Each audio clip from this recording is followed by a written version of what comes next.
Art teachers of Reddit. What's the most disturbing artwork a student has ever submitted? When I was in high school, a really weird guy would ignore the instructions for any assignment and just draw pictures of people being murdered, cut up, burned alive, all kinds of crazy crap. The teachers never did anything. One day after school, he pulled a knife and he stabbed my friend in the hand for being different. Suspended for 2 weeks. He told someone he was going to shoot up the school like Columbine. Luckily, the person he told called the police. When they came to the kid's house, they found a rifle, the drawings of the school. He was planning on setting a fire in the chemistry lab, and when people came out of the other side of the building, he would be sitting in the bleachers of the football field with a rifle. I don't know what happened after he got arrested, but hopefully he's never effing getting out of prison. This guy is seriously dangerous. Also, our teachers and school administration were clearly effing brain dead. Oh, starting off hot. Okay. Story 2. Back in the 90s, I volunteered at an art studio that provided free classes for low-income, inner-city, at-risk youth. Wonderful nonprofit run by a couple of cool old hippie ladies who did an amazing job helping the kids feel free to express themselves artistically no matter what they wanted to create. For example, one teenage smart butt made an elaborate papier-mâché of Bob Marley, smoking a huge joint, and they hung it proudly in a place of honor. No judgment or preachiness at that art class. So one year, they decided to have the younger kids do a Day of the Dead themed picture with a short paragraph to commemorate a loved one. The teachers were expecting a picture of grandma or maybe pets, and there were some of those. There were also several scenes of murder, including childishly drawn guns, knives, and oh, so much red, followed by short descriptions like, "My brother got shot. He's dead now. It was loud and scary and I miss him." These were like 7-year-olds. Those pictures were displayed just as proudly as the grandma pics. Story 3. Not me, but I played a huge part. Brother's art class in like 2nd grade was doing those full body tracings on big sheets of butcher paper. They were supposed to trace each other and then draw themselves. My brother evidently refused to draw a face for himself. Would not budge on that. Drew everything else, but no face. Wouldn't say why, and because he was super shy and quiet, clammed up more when the teacher started grilling him about it. Art teacher calls principal because this is concerning. Principal calls school counselor. Counselor meets with my brother, who still won't talk about why he won't draw his face, asking him questions like, "Do you not like yourself? Do you feel bad about yourself?" etc. At this point, he's really clammed up and is now refusing to talk because he's really shy to begin with, and all this questioning is making it worse. School calls my parents. They have a meeting about the fact that they think my brother is depressed or has some kind of mental issue. Parents freak, of course, and brother still won't talk. Parents and counselors start asking if he feels neglected or unloved or some sort of crap. Mom's crying, dad is frustrated, and brother thinks he's in trouble for something, and I guess in an effort to stop them all acting crazy, he says he doesn't draw his face because he hates someone in the family. Cue full family counseling. For like a month, mom is a wreck and thinks my brother feels like they neglect him and don't love him, so she's just constantly like, "You know I love you very much, right?" Counseling isn't going well because brother is just quiet and confused. Me, 2 years older than him, is just mad we have to be at this office in the first place.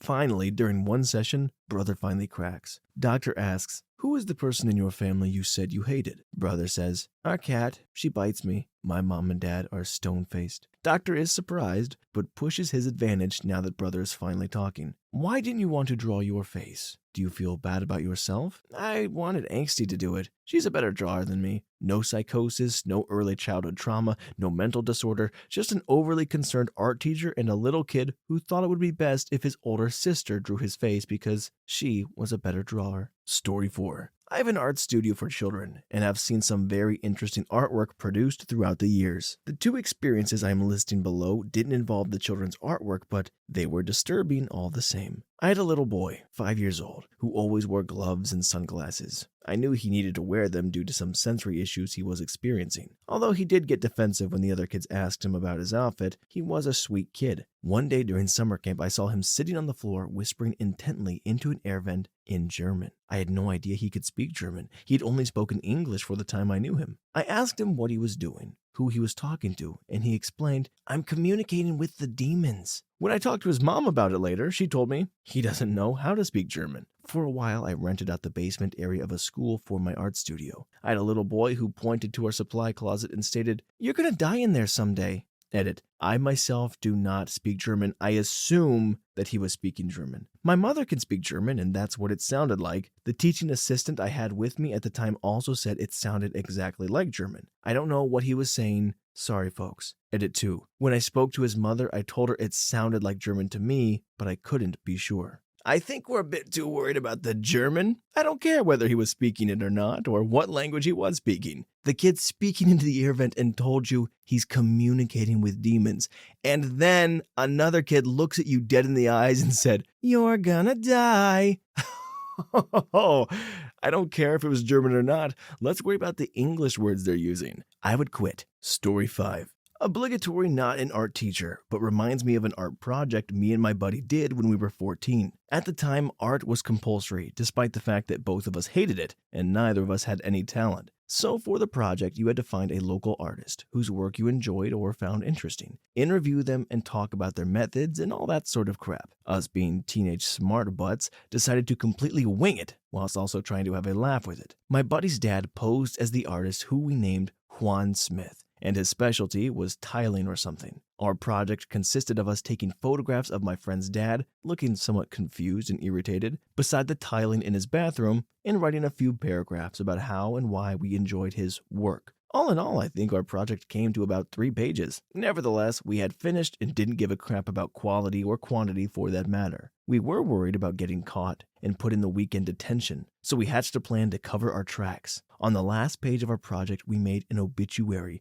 claiming that Juan had been caught up in the tsunami in Japan and nobody had heard from him since. Great, we thought at the time. The teacher won't be able to track him down or complain to us that she couldn't get in contact with him to confirm we had actually done the work and not just, well, completely bullcrapped it like we did. Don't ask me what we were thinking. Anyway, time comes for submission, and we hand it in feeling somehow in the clear. Our teacher flicks through our work, and her face just turns to this look of utter disgust and frustration. She shakes her head and refuses to even grade the thing. All we got was a "see me after class," underlined about 10 times for dramatic effect. She ended up having to leave the class early, so we didn't have to stay behind to be reprimanded, and because it was near the end of the year, we just never went back. I never saw her again, but I'm sure she always thought what a pair of a-holes we were. Not just for the crap we came out with, but also because we genuinely thought it was going to fly and we were so smug about it. Haven't spoken to that friend in about 6 years now, but every time I think about that, I can't help but smile. The image of his dad crouching beside some random tiling, looking into the forlorn with the caption, "Our hearts go out to Juan."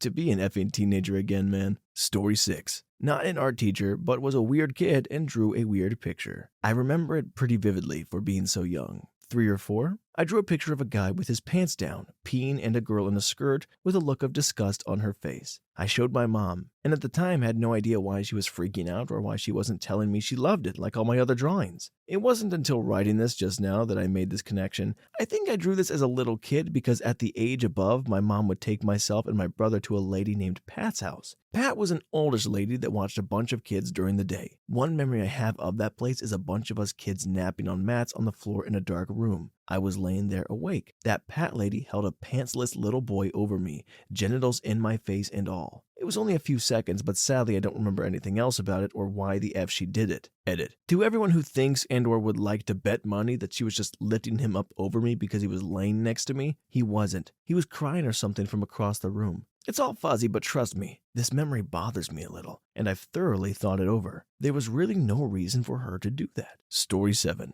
Not the teacher, I was the kid. Little background. Grew up in a small beach town and was somewhat known for my artwork and being pretty good artist for a little kid. 8th grade, we had to design a deck of playing cards. I was 13 and going through a really hard time and made this series of super dark cards, like the Fallen King and the Dead Joker, Queen of Human Hearts, Hanged King, etc. I really enjoyed working on them and loved how they turned out. Very dark, but also colorful. Like Dolly meets Tim Burton. Anyway, I went to a small private school and our cards were going to be on display for this art show. Mine weren't allowed in the show and weren't allowed to be displayed for being too dark. And my teacher said I need therapy, which, surprise, I was already in and was told to express my negative feelings through my art, which I did, and then got in trouble for it and denied a place in an art show. I still have the cards. I still think they're dope. Still bitter about not being allowed in the art show. Story 8. I accidentally made a very realistic, female anatomy in my pottery class. This happened to me during one of my ceramics class in college. The professor was teaching us how to use the pottery wheel to make bowls. If you can imagine the act of throwing a bowl out of clay, the clay is pulled up taller and wider as the pottery wheel spins. So I'm doing my thing, making a real nice bowl. Then at a certain point, it all collapsed inwards from two opposite sides, the clay folding in on itself as it fell and the weight causing the original bowl shape to elongate. I was left with what looked like a perfectly detailed clay female body part. So naturally, I left it as it was and fired it, glazed it. Now years later, I sneak it into friends' houses and put it on their bookshelves. When they find it, they shake their heads, laugh, and do the same thing to someone else in the friend cycle. I call it the Brotherhood of the Traveling Vag. Story 9. Not an art teacher, but this one time in 8th grade art class, our teacher told us to draw a realistic-looking ice cream cone. Me being the different kid that I was in middle school, I drew the cone blue, not the ice cream. The cone holding the ice cream was blue. Teacher comes up to me to take a gander. She's not pleased. What are you doing? I said realistic. There is no such thing as blue ice cream cones. Automatic failure. And I'm sitting there thinking in my head, what the F? How have you never seen those multicolored ice cream cones they sell at the grocery store? But whatever. Fast forward to later on in the day, I go with my mom to a trip to the grocery store. By this point, I had told her about the incident and she was livid. We make our way down the ice cream aisle, and there in all their blue glory was a box of blue ice cream cones. My mom gets a devilish smirk on her face and says to me, "Should I buy these and have you take them to your teacher tomorrow?" And I instantly say yes and could barely sleep that night, holding in my excitement to make my teacher eat crow the next day. It's the next day, and I'm so hyped all day waiting for this moment to make this teacher just look like an a-hole in front of everyone. 4th period arrives. I walk in. "Hey, Miss Fake Name, I brought you a present." "Seriously?" she says in glee. "Yes," I say. I unzip my backpack and throw the box of cones on her desk and go, "Blue cones," and walked back to my desk like an effing boss. Her jaw dropped. She pulled me aside after class and ended up giving me full credit on the assignment and apologized for how rude she was. Victory was won that day. Another fun story. I work in a grocery store now, and she of all people came in. I look way different now. I'm a freshman in college with facial hair, so there's no way in heck that she remembers me. I walk over to her while I'm sweeping the store and say, "Hey,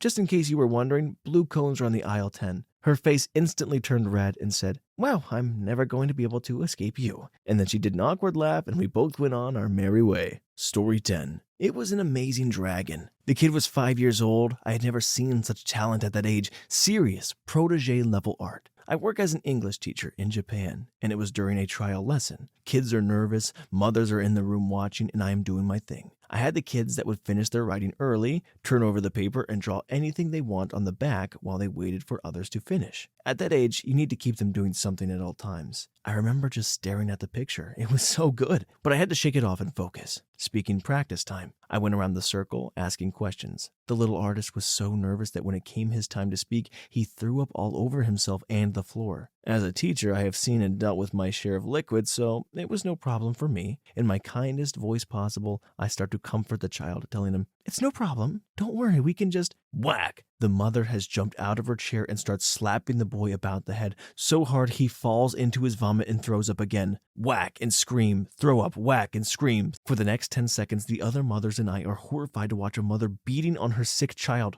I jumped to his defense, begging the mother to stop. She grabbed his arm and dragged him from the room and from my school. The most disturbing artwork was a beautiful picture drawn by a gifted but abused child. Story 11. Not an art teacher, but I went to middle school with this kid we'll call Evan. Evan was always a little weird and had a violent disposition. For example, besides him being involved in numerous fights, in Spanish we were given a writing prompt about a man being summoned to visit the king. In most kids' stories, he was a hero, killed a dragon, etc. Nope, Evan's character was a mass murderer sentenced to death who escaped and killed a few guards before being killed himself. Anyway, we're in some elective class and we had to design and print a cereal box. We're like 12, so of course it's Skater O's or Soccer Puffs or NSYNC Flakes. It's early 2000s, by the way. Haha, but not Evan. No, his imagination was not bound to such childish ideas. he proudly presented Cannibal-O's, which featured on the front panel of the box a cannibal eating a bowl of full body parts. I wish I could for the life of me remember what the made-up nutrition facts he put on the side were, besides disturbing, but the image of the front of his box will forever be burned into my brain. I used to look his name up occasionally, wondering where the inevitable shooting spree had taken place, but his current Facebook picture makes it look like he just became a pretty typical emo kid, even if that's a bit strange now, closing in on 30 years old. Story 12. Not an art teacher, but several years ago I taught preschoolers, so there was a lot of art involved. My second year teaching, a little girl who had recently turned 5 drew a very disturbing picture there during free play. There was a small person lying horizontally with what looked like tears falling from her eyes, a larger person standing close behind. That alone, okay, but the thing that pushed it into a much darker territory was the fact that the larger person had what was definitely meant to be a chicken very close to the smaller figure's genital area. It took me a minute to register what I was seeing. Anyone who has seen a 5-year-old draw knows that it is far from perfect and usually lacking much detail. When I asked the girl if she could tell me about her picture, she just calmly said that was her and her mommy's boyfriend. As with any incident involving child abuse, the proper authorities were called, and after the poor baby was put through examinations and spoke to counselors, it finally came out that her mother's new boyfriend had been abusing her for about a month, since they had been living together. From that moment on, I paid much more attention to the pictures children drew and the explanations that went along with them. Sometimes that's the only way they know to tell their story. I will never forget that picture. Story 13. Obligatory not an art teacher, but when I was in high school, I had some real issues with my grades, from not doing my homework, mostly due to depression and anxiety issues, as well as boredom, as my classes were all far too easy for me, and I had to go at the pace of the lowest common denominator in each class. But anyway, it resulted in my guidance counselor deciding I needed to take the easiest possible English class when signing up for my classes at the beginning of the year. She took me out of the literature class I was really excited about and put me in a remedial English class, even though English was my favorite subject and I was highly advanced in it, had already had poetry published, etc. Because obviously if I'm bored with things being too easy, the answer is to put me in an even easier class. But I digress. In this remedial English class, we each got a word and we had to go in front of the classroom and draw the definition of the word for the class on the marker board. So for example, if someone got the word happy, they might draw a smiling face or something. My word was acrid, and the first thing I thought was burning hair is definitely an acrid smell. So I went up front and drew a stick person screaming with their arms waving with their head on fire. Sent right to the guidance counselor because I was apparently disturbed. Then a few months later, we had to draw a scene from a book. I asked if I could draw the end of my favorite musical that was based on a book and mix the endings a bit or take creative liberties,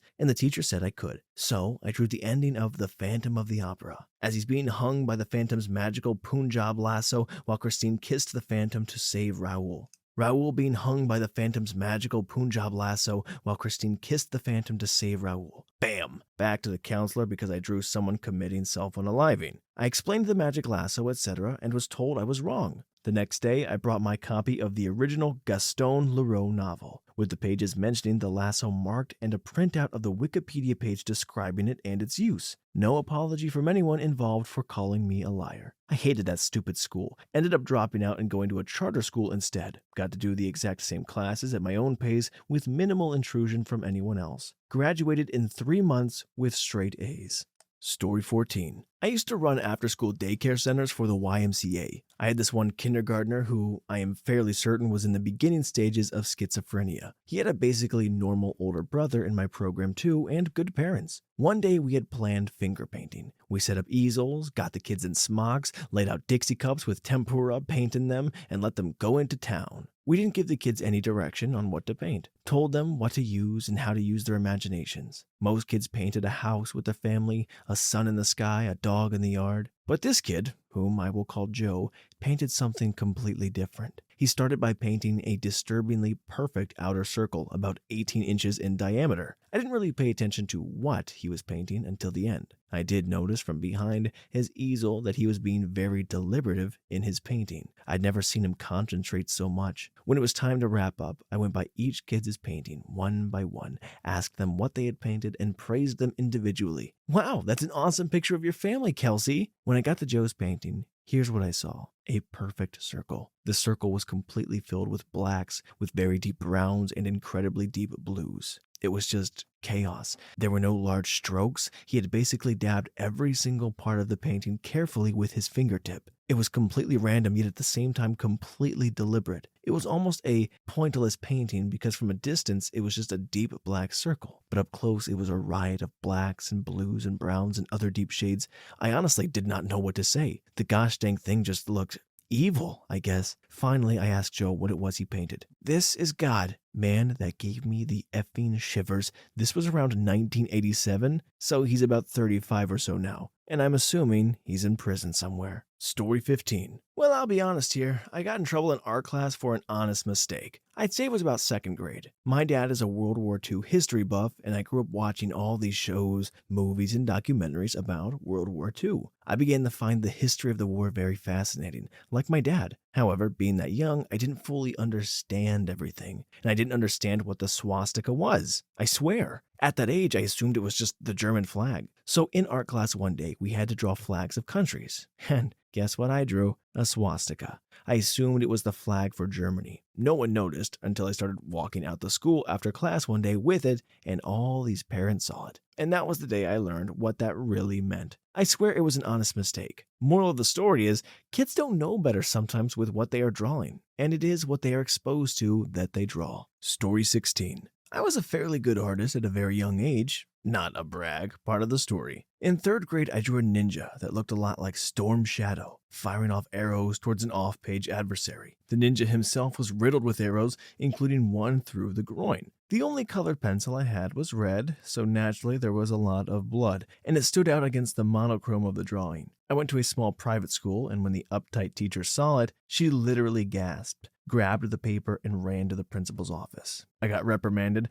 my parents were contacted, and I had a day of detention. The drawing wasn't even that bad. The point of the story, the teacher's reaction was so strong, I felt I'd done something terribly wrong. So I pretty much stopped drawing. I didn't pick it back up until almost 20 years later. Story 17. Hello, art teacher here. It's not so much the drawing as what was implied. I once had a student, a little one, I mainly work with preschoolers, who drew a picture of her family. Her father was very tall compared to anyone else in her drawings, and she had drawn him with green and purple crayons. She drew the upper part of his pants as red. She had drawn herself as very small compared to her family, and had drawn a small red circle around her genital area that was the same color as her dad's pants. Everyone in the picture was colored normally except for her dad and herself. I became extremely suspicious. Little kids drawing family members much taller than them or making themselves very small in pictures generally shows the power dynamic in the family. Too tall, and the power play can be abusive at home. Kids also use green and purple colors when drawing something that makes them feel bad, as they are rotten type colors. Blue is usually used as happy instead of sad. Actually, you'll get a lot of kids who will draw purple tears or green tears for crying sad, people instead of blue tears. Yellow can be added with greens and purples, and a lot of times that signifies not happiness but feeling lonely. Yellow can be seen as an indifferent color. Some kids use it to indicate happiness, some indicate it for more difficult emotions. It's kind of a toss-up. Red is almost always happiness. Remember, I'm talking about a 2 to 6 age range, where depicting violence is not common at all and would actually signify something serious. But if added in certain areas of a person's head, eyes, or groin, that is a very big red flag. Obvious things like red pants aren't a big deal, but drawing red in a specific area can mean this hurts here. So I was very worried she was drawing out essay and feeling very yucky about her father. I sent in a report and it was taken. I did take a photo for evidence, but this was years ago and I have no clue where the photo is. The child was pulled from my class in the following weeks and I was never told what had happened, and I think of that little girl often. Story 18. I was dating a gal whose teenage son was a wonderful artist. He had just moved schools because he was constantly in trouble for petty stuff. Hair touches collar, pants have a slight worn spot that might rip. Really petty. The school technically couldn't punish him other than calling my gal all the time. The art teacher, of course, loved him and helped him out quite a bit. The disturbing art was this. The students were tasked with doing a page like a comic book, panels on a page with no words that should tell a story. He actually already had done at home for fun. He took a book he read and he turned it into a comic. He had like Frank Miller's Sin City style, black and white in just one color. He chose red, and obviously this is where the trouble began. He turned in the assignment early, taking just one action page out of his book. Most of his stuff had words, but not this one. Out of context, I might have said it was a scene from Star Wars, where it looked like the black or white lightsabers were reflected deflecting blaster bolts, but no one had a blaster. The counselor, who already hated him, takes a page from the art teacher's classroom and almost made a federal case about how he was depicting blood and violence. The school board was involved, and when the page was inserted back into the book, it was clear that the page was about Harry Potter. This was just as they were announcing the first movie. The school board questioned the red, and he said it was the only color pen he had aside from dark blue, which didn't look well against the black. Mom explained how the counselor hounded him for looking poor, and it was because they were indeed poor. At the end of the meeting, there was no apology given. The page was retained by the counselor. At school, the page wasn't given to the art teacher either, and after getting an A in the class, somehow, the computer system was hacked, and he got an F, showing zeros on all assignments. The only contribution I made over the drama was to suggest that a room full of witnesses saw the counselor take the page when he left. It was actually in the minutes that Mom protested when the page was separated from the book again. File a theft report. I wrote a check for $500 to the kid for, in the memo, incomplete art book. This was to assign value, and he got to keep the money. We told the police I would pay $5,000 for the last page, making it grand theft. They found the page in his office as we expected, but naturally we had to go to court to explain the value. Thus is where the art teacher came in. She, as a non-interested party and only expert to have seen the page, explained that it is really worth what the market would bear. She even agreed the missing page was more valuable to the book if it were whole because art is meant to excite emotion. Mr. Redacted is clearly emotional as the page made him think of blood and violence. Keeping the page means he's connected to this art in an intimate way. Later, we showed how preventing the sale of the complete work cost the artist money. In the end, he only got 6 months probation and had to pay $5,000 reparations. We still didn't get the page back from evidence for quite some time. In total, he went from sophomore to senior before the book was finally complete. In a twist of in-your-faceness, the Harry Potter movie was out and the kids ransacked the school library for the books. The boy asked if he could display the other pages in the library. We got a frame so he could change the pages out whenever he wanted, and we put a card on it that said, Harry Potter, interpreted by school student, the boy, on loan by OP.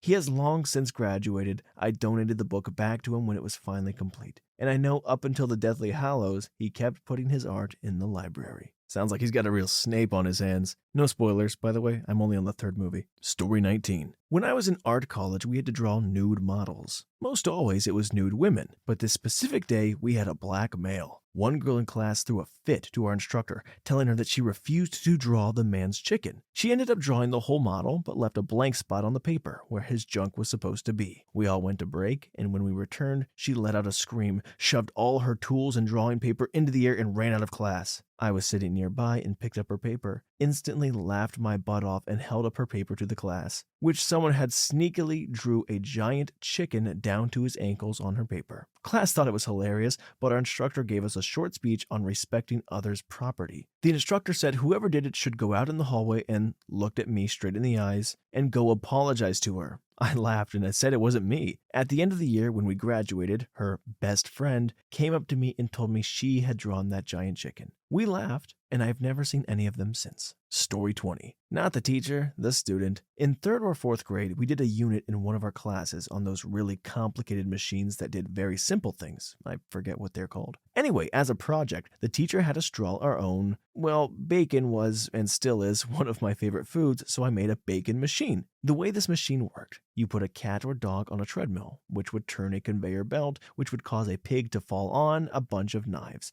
Then the strips of pigs would fall onto a skillet and cook, which would then tip somehow and fall onto my plate so I could eat the bacon. When I drew said machine, I obviously included the animals involved. So basically, I turned in a picture of a smiling pig falling to its death, with myself waiting at the bottom to eat it. I imagine this would have been a bit of a shock to the teacher, especially coming from a seemingly shy, sweet 8-year-old girl. Story 21. Maybe missed the boat here, but here it goes. I am a fully qualified art teacher, but when I was a cover teacher, I was in an art lesson and had to present someone else's lesson plan. Students were to invent or draw a new musical instrument, then decorate and color it. One group of cocky lads were not doing the work, so I chatted to them and they began drawing. I went back over to the table a few moments later, and one had drawn a massive chicken on the page. I picked up the work and said in an utterly deadpan way, "What an unusual instrument, Jack. How do you play it?" His mates all snickered as Jack went red in the face. "Do you strum it, Jack, or do you blow it?" The kid was dying, much to my delight, but it was going to get worse. Once I had finished with him, there was a knock at the door. It was his head of year. The HOY then proceeded to ask the same exact questions as me.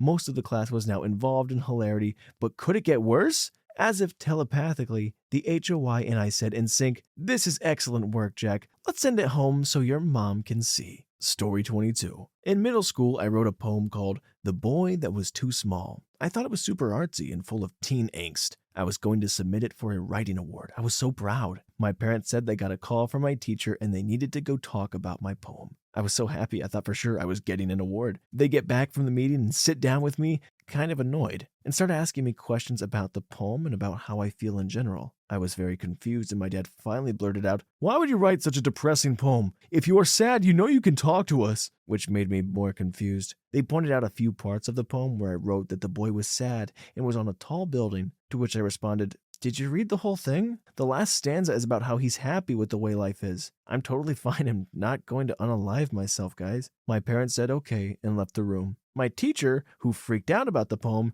gave me a B. I didn't win any awards. Story 23. Not an art teacher, but an artist. Senior year of high school, I turned in a colorful watercolor piece of a red, cartoonish, but pointy and sinister devil. The background was made up of washes of different colors, using varying techniques to make interesting patterns and color interactions. Amongst this, in complementary shades of colored pencil winding around the background, were the words to a poem I'd written about self-unaliving and shooting myself in the head. I didn't say a word to my art teacher. When turning it in, I don't even think it was an actual assignment, just something I created on my own and turned in for extra credit or something. I was a depressed overachiever. I don't know. Anyway, my art teacher put it in the school art show that year, and it won 3rd place. My teacher saw it, my classmates saw it, my family even came and saw it. No one said a gosh dang word. I even watched my father start to read it and then look uncomfortable and abruptly stopped, but he never said anything. The poem was in block print and easily legible. I remember just kind of thinking, WTF, and being surprised it won anything because I really didn't think it was that good. I also once wrote another poem about wanting to die, which I wrote in the margins of one of my math tests. My math teacher just told me I was weird when he handed me the test back. I was later diagnosed with bipolar 2, and am often wanting to self-unalive in my depressive states. But looking back, I'm kind of like, why the F did no one realize I was depressed until I was well into my 20s? That's hard, especially when you're subtly or not so subtly reaching out to ask for help and no one's handing anything back. It depends when this was made as well.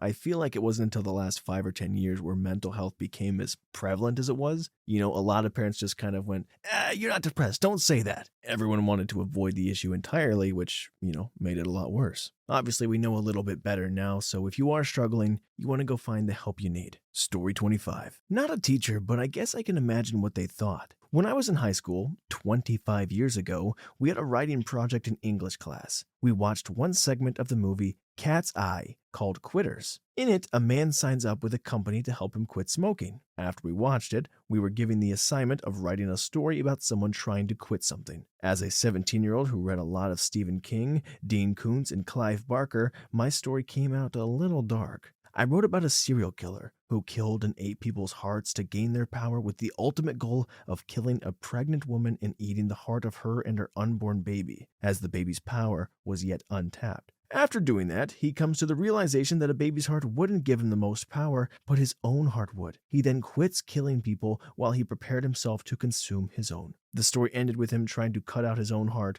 The story was incredibly graphic and 15 pages instead of the requested 2.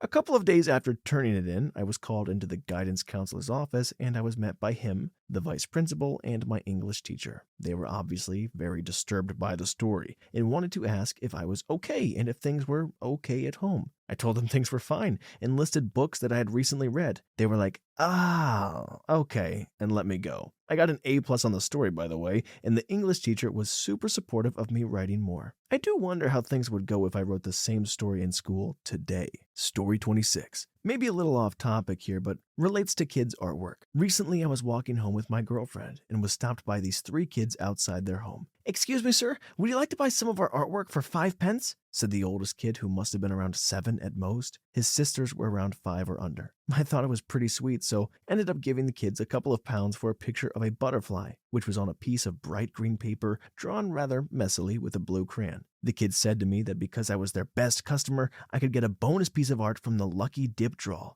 I put my hand in a bowl of screwed up bits of paper and pulled out my bonus piece of art. When I unfolded the piece of paper, I was surprised to see that there was no drawing, but instead a message. There, in big writing, were the words, "Be a man." My girlfriend could not stop laughing, and I was left standing speechless as 3 kids just stood there grinning and thanking me for my customer. Story 27. I'm a teacher, but not an art teacher, but I do have creepy stories. I once worked with a brother and sister who had serious mental health issues. For example, the little girl, 5 when I first met her, was convinced that she wanted to become a pole dancer, and she knew what that job entailed, and she would try to fully demonstrate her knowledge at every possible opportunity. We regularly had to separate her from the other kids because she wouldn't stop touching them inappropriately. The brother was older, but very delayed. At 7, he wasn't able to count or name any letters. He couldn't recognize his own name on a paper. He was prone to violent acts, and we had to keep a close eye on him to make sure he didn't hurt any of the other kids. One day, the little girl announced that she was drawing me a picture. When she was finished, she came up to me and smiled and said very sweetly, "This is for you. It's a picture of you in bed, and that's me next to you, smashing your head in with a baseball bat." I wish I had saved that picture, but I'm pretty sure I burned it. I ended up running into them years later. The little girl still had extremely odd and sometimes inappropriate behaviors. The boy was in special ed and still very delayed, but the mom was convinced he was totally fine and a genius. I should add both of the kids were now heavily medicated. Story 28. Art student of Reddit here and the Lord of Lecture Doodle. Let me see if I can recount the times permanent record was the destination of my drawings. 3rd grade, had to do a book report. Didn't read one, but I knew they made most books into movies and assumed Die Hard was one of them, and I'd seen it a few times. Great cover art. Math worksheet in 4th grade, picture of a clown you could connect the dots with by doing math problems. I drew a bullet in his forehead. You could read 50 caliber. And a blood splatter because I was terrified of clowns. She took it to mean I was a serial killer. 7th grade, drew a picture of our El Natural hippie teacher as a Sasquatch, which was noticed and taken from me. Had to see the counselor for behavioral problems. 9th grade, drew William Wallace murdering a friend of mine with a mooring star flail and threw the note at him via paper airplane. It curved and went right to the teacher's feet. 11th grade, compilation essay drawing of the same friend with Kermit the Frog and Dee Snider of Twisted Sister taking turns on him. He was basically skewered by a giant Kermit chicken that extended out his mouth. Dee was saying, "I bet he'll take it." Both parents had to meet with the principal for this one. Yikes. 12th grade, opened a bottle of liver of sulfur, and a few of us painted a kid's hair with it and referred to him as our project. They needed to shut down the cafeteria that day due to the smell, and the instructor had a mental breakdown. Story 29. Not exactly submitted, but I had a kid bring in his sketchbook, 8th grade science, which is normally totally okay. He kept it on his lap under the table and was completely enthralled in whatever he was drawing. I called on him a couple of times, and it was clear that he was so focused on his work he wasn't paying any attention to class. So I told him, "Your sketchbook has become a distraction. I need you to put it away." Of course he did. I asked maybe once or twice more and finally told him I had to take it because he was not cooperating. He freaked out. "That's my personal property. You can't take that." Normally he would have gotten it back at the end of class, but he was being an a-hole, and I love having the conversation with 8th graders about how everything they own belongs to their parents. I told him I would make sure I left it in the office for his mom to pick it up at the end of the day. He was not okay with this. Now, before he left class, we had a chat, and I opened the book to find it full of graphic hentai. I, at that point, let him know I had to write a report in his file about bringing NSFW material to school. On his way out, I told him, "You obviously spend too much time on the internet." The most awkward part was not discussing hentai with an 8th grader, where I learned hentai actually means pervert in Japanese, but standing in the teacher's lounge making copies of hentai. Poor 1st grade teacher just wanted to copy Go Dog Go. Story 30. I took a ceramics class in high school. The assignments were all pretty cool, making statues, replicating small objects. Mine was a tube of toothpaste. One thing we were taught is that you can't have any enclosed air pockets in your designs, because in the oven, the air expands and things explode. So making a tube of toothpaste, my options were to either make the tube out of solid clay or to add a strategic air hole to my tube to allow hot air to escape. Most people elected to use the air hole technique because clay was limited and you could build more things if all of your projects weren't solid. But this caveat to ceramics presented a unique opportunity for students and a unique challenge for our poor old teacher. People realized really quickly that with a few strategic holes and some cleverly placed cup-like structures, they could potentially smoke out of their creations. Yeah, kids tried it. I don't think anyone was incredibly successful. If the object was blatantly a smoking vehicle, it would mysteriously break in the oven, or the teacher would fill in a weak point. We all suspected that she knew what the kids were up to, but no one knew for sure. One kid in my year, the lacrosse captain, was bound and determined to create the ultimate homemade smoking vehicle. He would try and fail repeatedly to make something work, and anything that looked like it would work was mysteriously modified,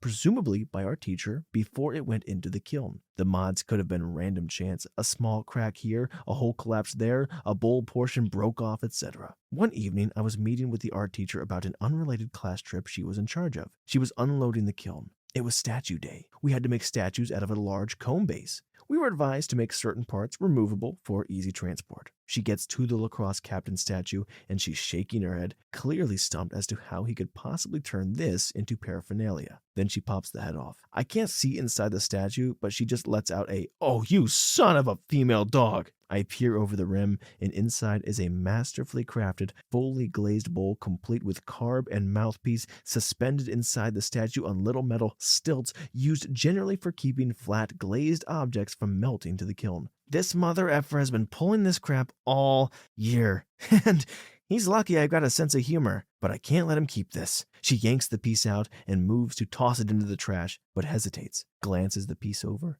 and pockets it right in front of me. I'm sort of flabbergasted at this point. I've never heard of this sweet old lady utter an ounce of profanity in 6 months. She notices my reaction and says, "What? How the heck do you think I became an art teacher?" Story 31. Not exactly an answer to your question, but the story relates. When I was in art school, I had a series of work about wanting to self-unalive thoughts. It was sourced from my own prior experiences, and the imagery was often ambiguous. From the get-go, my professor was concerned, but I couldn't be swayed from working on it. I had been making work about depression for 2 years at that point and thought that I had all under control. She was supportive in what ways she could be. When working on a series, you consistently think about the work all day, every day. It seems rather obvious now that I was being stupid. About 3 months in, I had a really scary breakdown. A few days after I met with my professor, her assurance that there was no shame in needing to leave some art unmade for the sake of my mental health was something I took to heart. I've been doing well ever since, aside from the crippling doubt that comes with the territory of being an artist. Story 32. I was the kid. After being relentlessly tormented by a group of kids in my class while the teacher did nothing,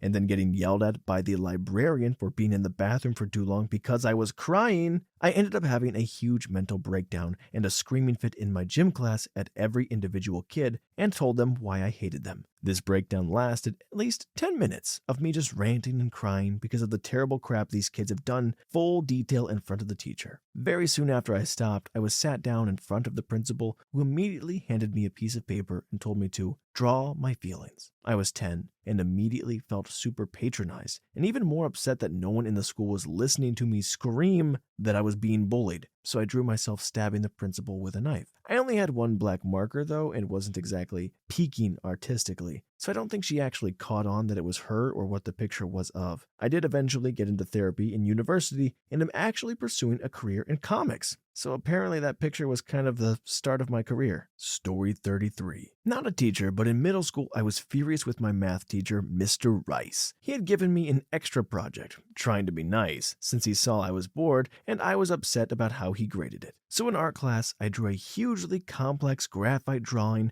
with poor, kind Mr. Rice getting unalived in a variety of ways. Knives, heavy things falling, run over by a car, etc. Well, I had problems with nosebleeds back then, and got one when I was most of the way done. Instead of taking care of it, I dripped it all over the drawing and then smeared the blood with an eraser. I thought it was really cool. I turned it in, and the teacher was justifiably losing her mind. I got 3 weeks of in-school suspension, and no teacher was ever nice enough to give me extra work again. Good call. Other teachers, that was a reasonable decision by you. Story 34. I don't know if this counts, but when I was in 7th grade, my school was K through 12, so everyone shared the same art room at different points of the day. There was a 14-year-old or 15-year-old girl who spent all day working on her secret project. I can't remember why she was allowed to spend days doing nothing but paint, maybe some contest or something.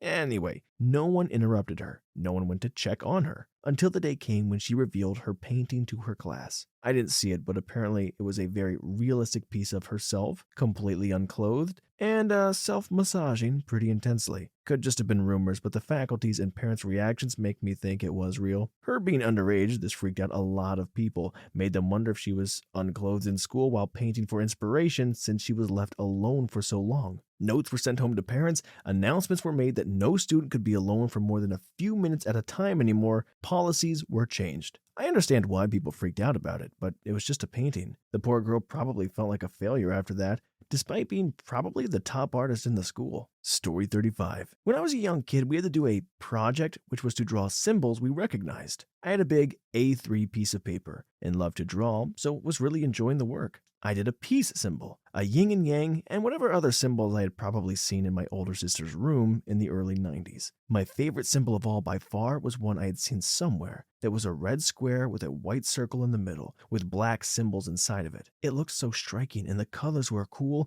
and I did a really good job of it. Was pretty impressed with myself. I put that female dog right smack bang in the middle. Everything was mint until my teacher came over and saw my work, became visibly upset, and told me to rub it out with an eraser. I argued pretty strongly, but to no avail. I was upset because I was never going to get colors out completely. I'd really drilled them in, which meant she was going to ruin my project. Why? It looked awesome, so what was their problem? It wasn't until years later that I learned what the German flag of the mid-1930s and mid-1940s represented. Story 36. I taught comics and illustrations to middle schoolers for a long time, and sometimes elementary kids in some programs. By the time they hit like 8 or 9, about half the kids are drawing a ton of blood and people being murdered. Most of the replies in this thread are really standard. I had one student do every comic about chainsaw murders. He loved the Texas Chainsaw Massacre. There were always pictures of people crying blood and pictures captioned with ridiculous things like, "There is no joy in the world," and "This rose is black like my soul." There was one kid who drew cute little object characters, similar to Gudetama, just like an egg with a face, and then would draw them dying. Eggs would be cracked and spilling yolks while screaming, "No!"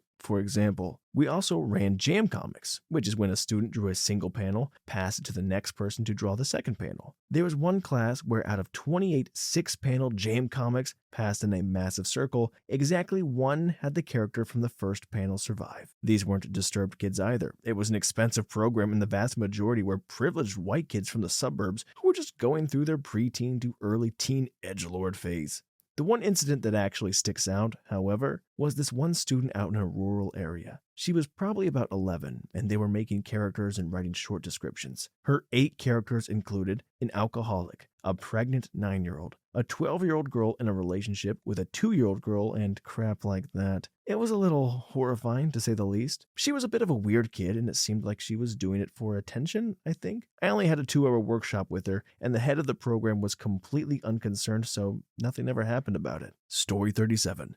Somewhat related. Back in high school, I had a notebook. I would doodle in it. I was a dumb teenager with a similar sense of humor. I drew weird stuff or silly ideas, nothing really serious. I lost my notebook at one point. Eventually, it was found, and I was called in to see the principal. I had to sit there and explain so many drawings. The worst was trying to explain the picture of a refrigerator effing an oven. My principal said these were extremely disturbing drawings and that they were not normal. F that guy. F you, Mr. Alger. We all know you only fired the volleyball coach because it was your daughter who finally got essayed. Story 38. Not an art teacher, but for the entirety of first grade and part of second grade, I drew every single human figure complete with genitalia in pen or pencil. Then I would just color on the clothing with crayons or markers or whatnot. It was the 80s, so I didn't have to talk to any counselors or anything. Nobody even made an issue about that kind of stuff back then. I wasn't essayed, as far as I know. I just liked to read through my family's encyclopedia set for fun as best as I could, and as a result, I was well aware of human anatomy already. I was just trying to make my drawings realistic, since we do indeed have bodies under our clothes, and in a lot of instances, the outlines of our sensitive bits are indeed visible. I reasoned that by mimicking the notion that the unclothed body exists first,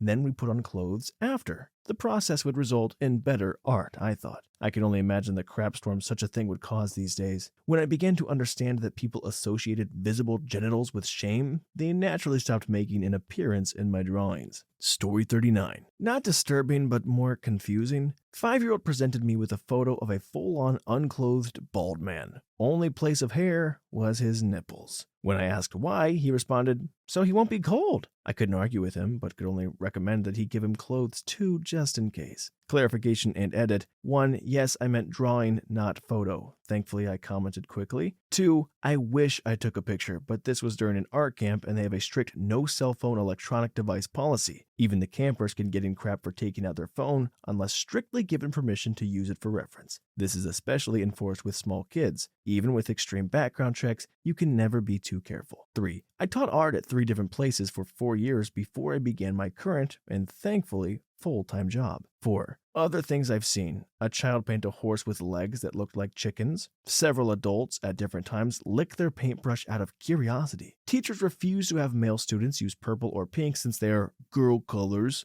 A 13-year-old crap his pants. A 14-year-old crap her pants. An 8-year-old crap her pants. A 4-year-old pee his pants and then on my foot. An 11-year-old pee her pants at the beginning of the day and decide to sit in wet pants instead of getting a change of clothes. A 12-year-old crap his pants and refuse to change into anything but a diaper fashioned out of tension bandages from a first aid kit. Helicopter parents scared of their son getting paint on his hands. A teacher tell her kids to all shut up to ask for the Wi-Fi password, then proceed to leave the room in a huff to speak to a manager. When I apologized and said we didn't, a teacher tell me to not allow any of the students with mental disabilities to answer any of my questions, even if they're the only ones with their hands up. A kid bust her arm right open on a paper towel dispenser. I still don't know how this happened. An 86-year-old woman crap her pants, and who couldn't walk give her a wheelchair to me when 911 was called and I couldn't walk. A teacher make a bunch of racist remarks to Mexico and Asia. A child with little communication skills paint the most amazing landscape of a person on a beach that she simply said was her. More people than I want to admit who don't know that blue is a primary color and that green isn't made by mixing orange and yellow. And the most amazing, important, that everyone is an artist, because art is a way of expressing yourself, and just because you're struggling with drawing or painting doesn't mean you're bad at art.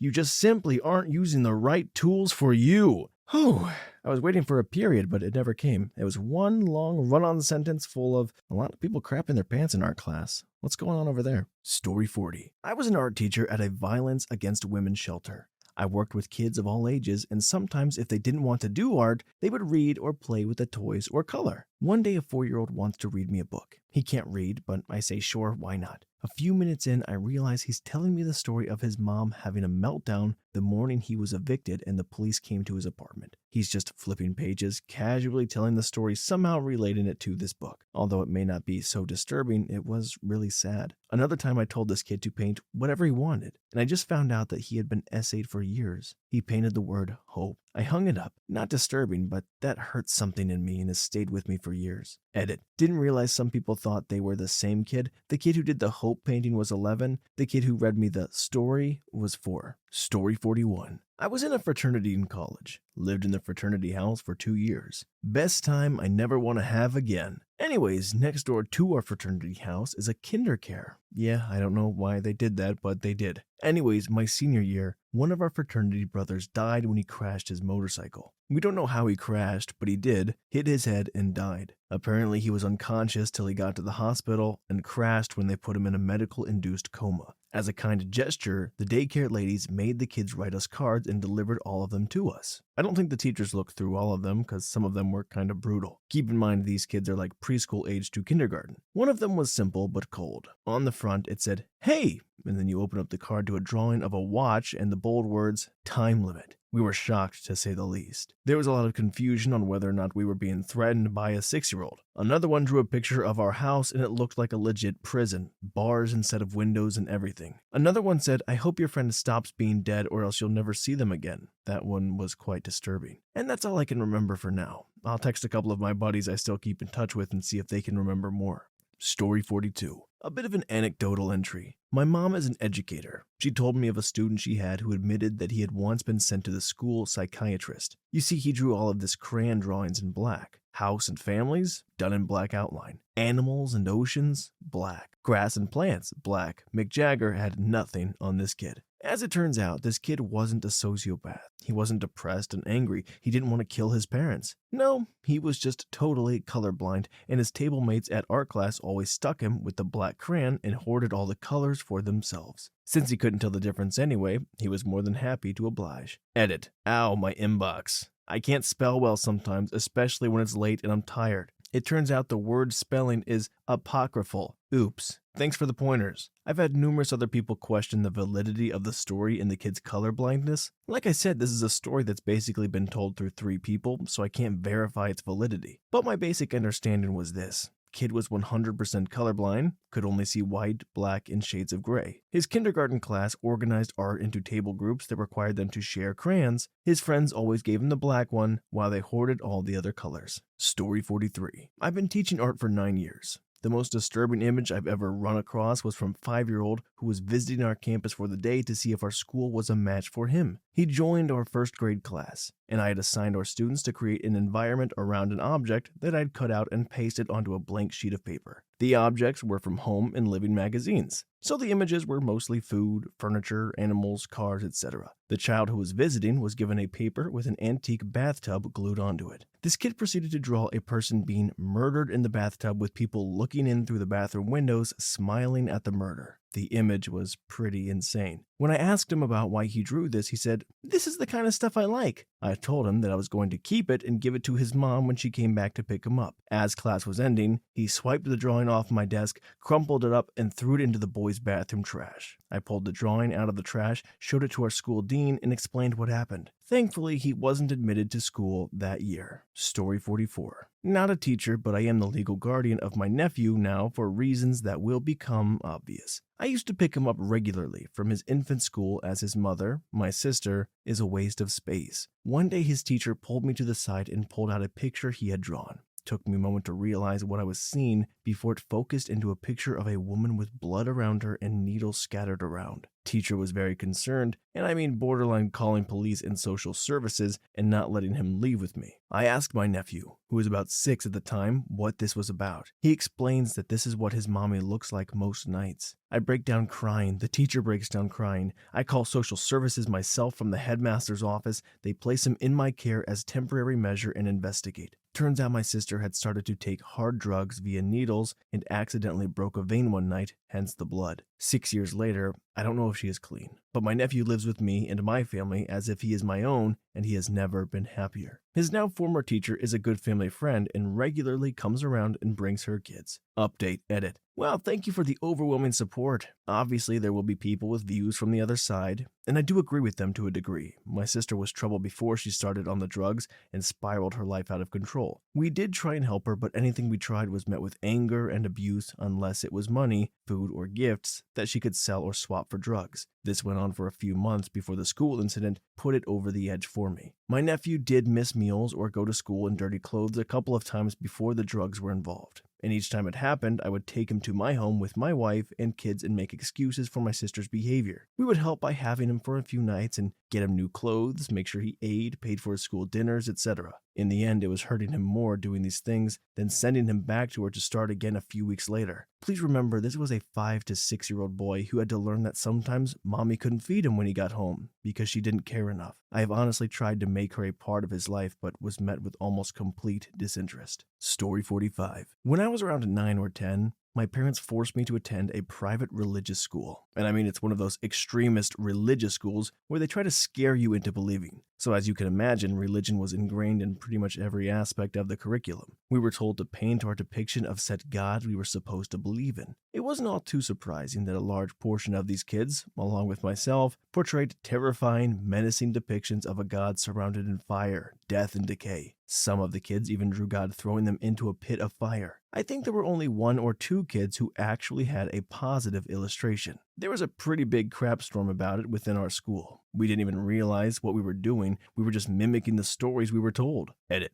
Didn't think this comment would get so much attention. To expand upon the crap storm, yes, the students were blamed and to some degree punished. I won't go into too much detail, but basically the school's administration had special speakers come in and talk to us. Then they also made my class take a special Bible elective for the rest of the year. They did this to appease most of the kids' parents and to smooth over how hateful their preachings truly were. I went to the school for only 5 years of my life, and yet I still go to therapy because of it 15 years later. Story 48. So I am not a teacher, but I had the disturbed, spoiler, he wasn't and still isn't, child that the teachers were concerned about one particular art painting combo my son drew in first grade. So I'm going to try to make this short. So in my oldest son's first year of preschool, he discovered deer hunting by the way of his dad. Cool, no problem. We live in a rural area where that is common. Eventually, through 2 years of preschool into kindergarten, my son evolved into an obsession with Army anything. Wars, battles, all of it. Sorry, I came back to add American wars and battles as we live in the USA. I honestly thought it was pretty cool that while other boys his age liked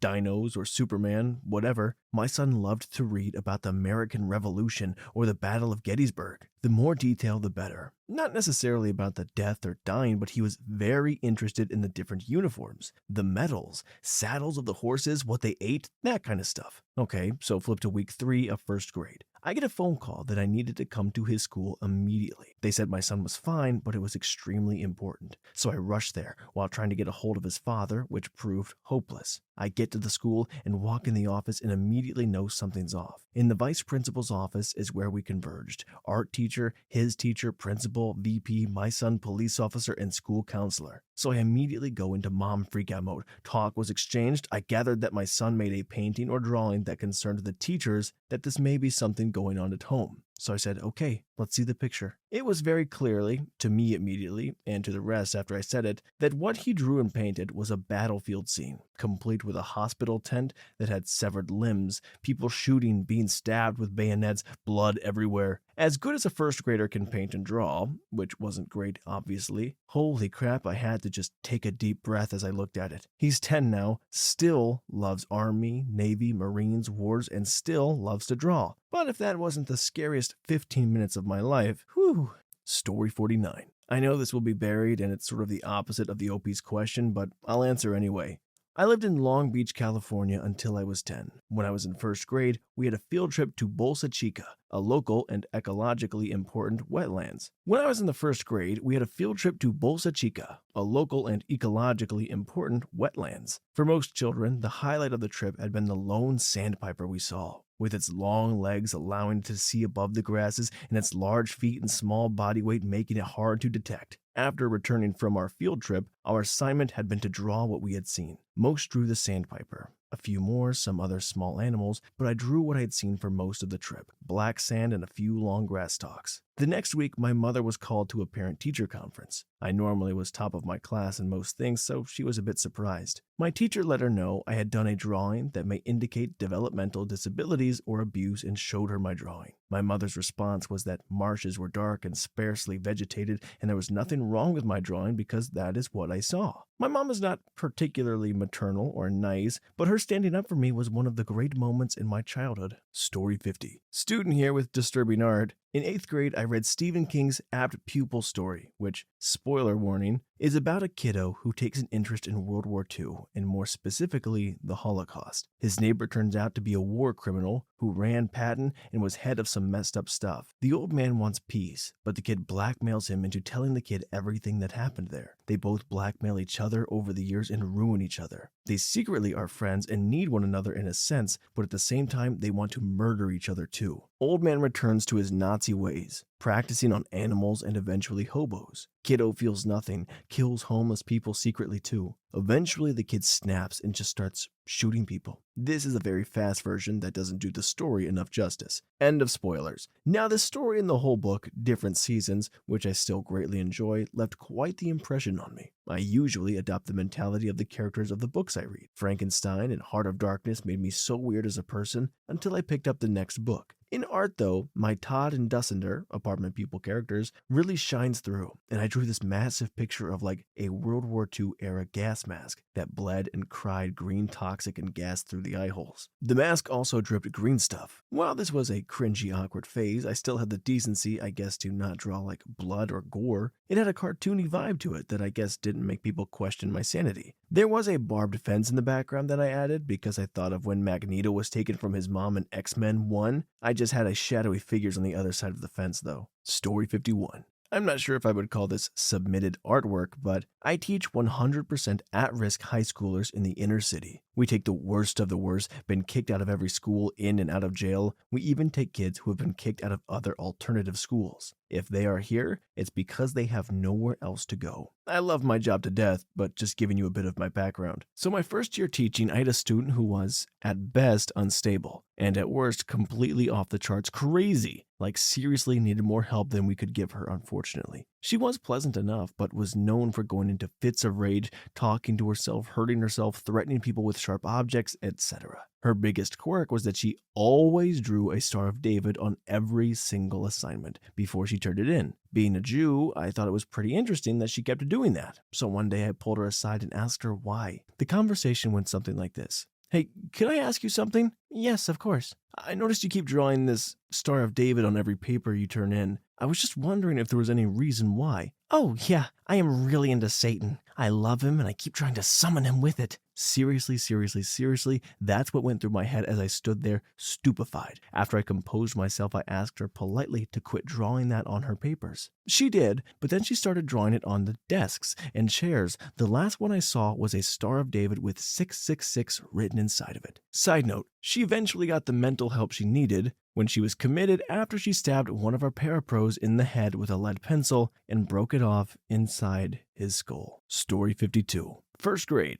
The children were given an assignment to draw a picture and write a short story about what they would do over summer vacation. As I walked around the room helping the children with spelling, I noticed one student using a lot of red crayon. I stopped by his desk and saw he had made a dog, with its tail flying off in the air and a big red gush, like water from a fire hose coming out of its butt. There were 5 brown circles in the red and what looked like a bean with 2 big X's on it. Above the dog's head, there was a bunch of colorful squiggly lines and a shovel. I honestly had no clue what was going on here, but it made me uncomfortable. I asked him how this was related to summer vacation. He told me his dog just pooped out a bunch of babies, but one died. He said he was going to have a funeral for the dead one and throw a birthday party for the alive ones. Thank goodness I allowed him to explain. It truly looked like he was going to use a live dog as a piñata over the summer. Story 53. I'm not an art teacher, but I used to have a classmate in grades 1 through 3 that was really into drawing fire on everything. Every art project wound up having fire in it. Draw the pilgrims for Thanksgiving? They're on fire. The houses, the people, the food. Paint snowflakes for Christmas? Santa made an appearance, and he was on fire, as well as the reindeer. And houses and gifts. 4th of July artwork? Perfect, more fire. Probably on the spectators at the bottom caused by the fireworks. The real interesting part was that you always knew when he was drawing fire because he'd make this hissing, whooshing sound with his mouth as he drew it. It was like he was adding his own flamethrower sounds because he was the flamethrower. I remember the teachers used to audibly groan when they'd hear him or see his artwork and tell him that he can't be drawing fire on everything. But it didn't matter. He did what he wanted. I have no idea what happened to him after 3rd grade. His sister still came to our school all the way through graduation, but I never saw him again. Look, either he became a pyromaniac or he was just a normal 3rd grader. Kids love fire. Fire's awesome. Fire's cool, guys, even now. Had a little moment there, sorry. Story 54. Not an art teacher, but had a teacher throw a fit about one of my son's drawings. Got the principal and the counselor involved. I got called to an emergency meeting over highly disturbing material. I'm all concerned, as you get when called to an emergency conference. They show me the highly disturbing drawing. I almost fell about laughing. It was a drawing of the Headless Horseman. We'd been playing a Halloween seek and find puzzle game together. Kid was like 8 or 9. They draw what's on their mind. I explain why I think it's so funny, and I get the stink eye and tut-tut and cat butt face. I then remind them that Disney felt the Headless Horseman appropriate enough to make a cartoon about it and told them to shove it. They weren't happy about that, but they couldn't really argue it, especially as his occupational therapist has suggested we do seek and find type puzzles together. Suck it. Highly disturbing my butt cheeks. Story 55. I'm a bit late to the party, but I taught English and I had the kids come up with their own inventions and they had to create advertisements for them. This one kid came up with the baby stapler. For when you didn't want to babysit or got tired of your baby, he would staple it to the wall. He drew it in detail, had to call the principal in for that one. That kid was such a spoiled little punk. He also picked on special ed kids. Also, I had one student that the other teachers whispered was so creepy. And one teacher swore up and down he would be a school shooter. He wrote really dark poetry and would draw knives. I was the young new teacher at the time, so he got kicked out of his other classes, stuck in my poetry elective class. That kid was so cool. I sat down and chatted with him, and I discovered that he would draw knives because his uncle knew how to smith or make knives, and his uncle would sometimes create the knives from his designs. He also wrote some really beautiful poetry. It was dark at first, but once he got past trying to shock me and live up to his reputation, he wrote some great stuff. He even wrote some in a different language. I was really proud to say I made a connection with that kid when it seemed like everyone else just washed their hands of him. Apparently, he had a pretty awful home life too. I hope he's doing well now. Story 56. Not an art teacher, but when I was in high school, we were supposed to be painting self-portraits. I finished mine pretty quickly, and I was just screwing around. Having just discovered that I was pretty good at painting, I ended up painting an incredibly accurate small 4x4 profile of my math teacher, knowing full well that this is not something I was going to show anyone because I'd get detention. I then threw it out. Later on that day, I got called down to the dean of students, and when I entered his office, I saw the painting on his desk and another kid in my class sitting across from him. Before I got to say anything, I was threatened with expulsion for drawing a caricature of a respected member of the faculty. Turns out one of my classmates had found it in the garbage and brought it to the library to make copies with a couple of inappropriate phrases added when he was caught. He ratted me out for painting it, and then essentially pulled the 10th grade version of pleading the 5th.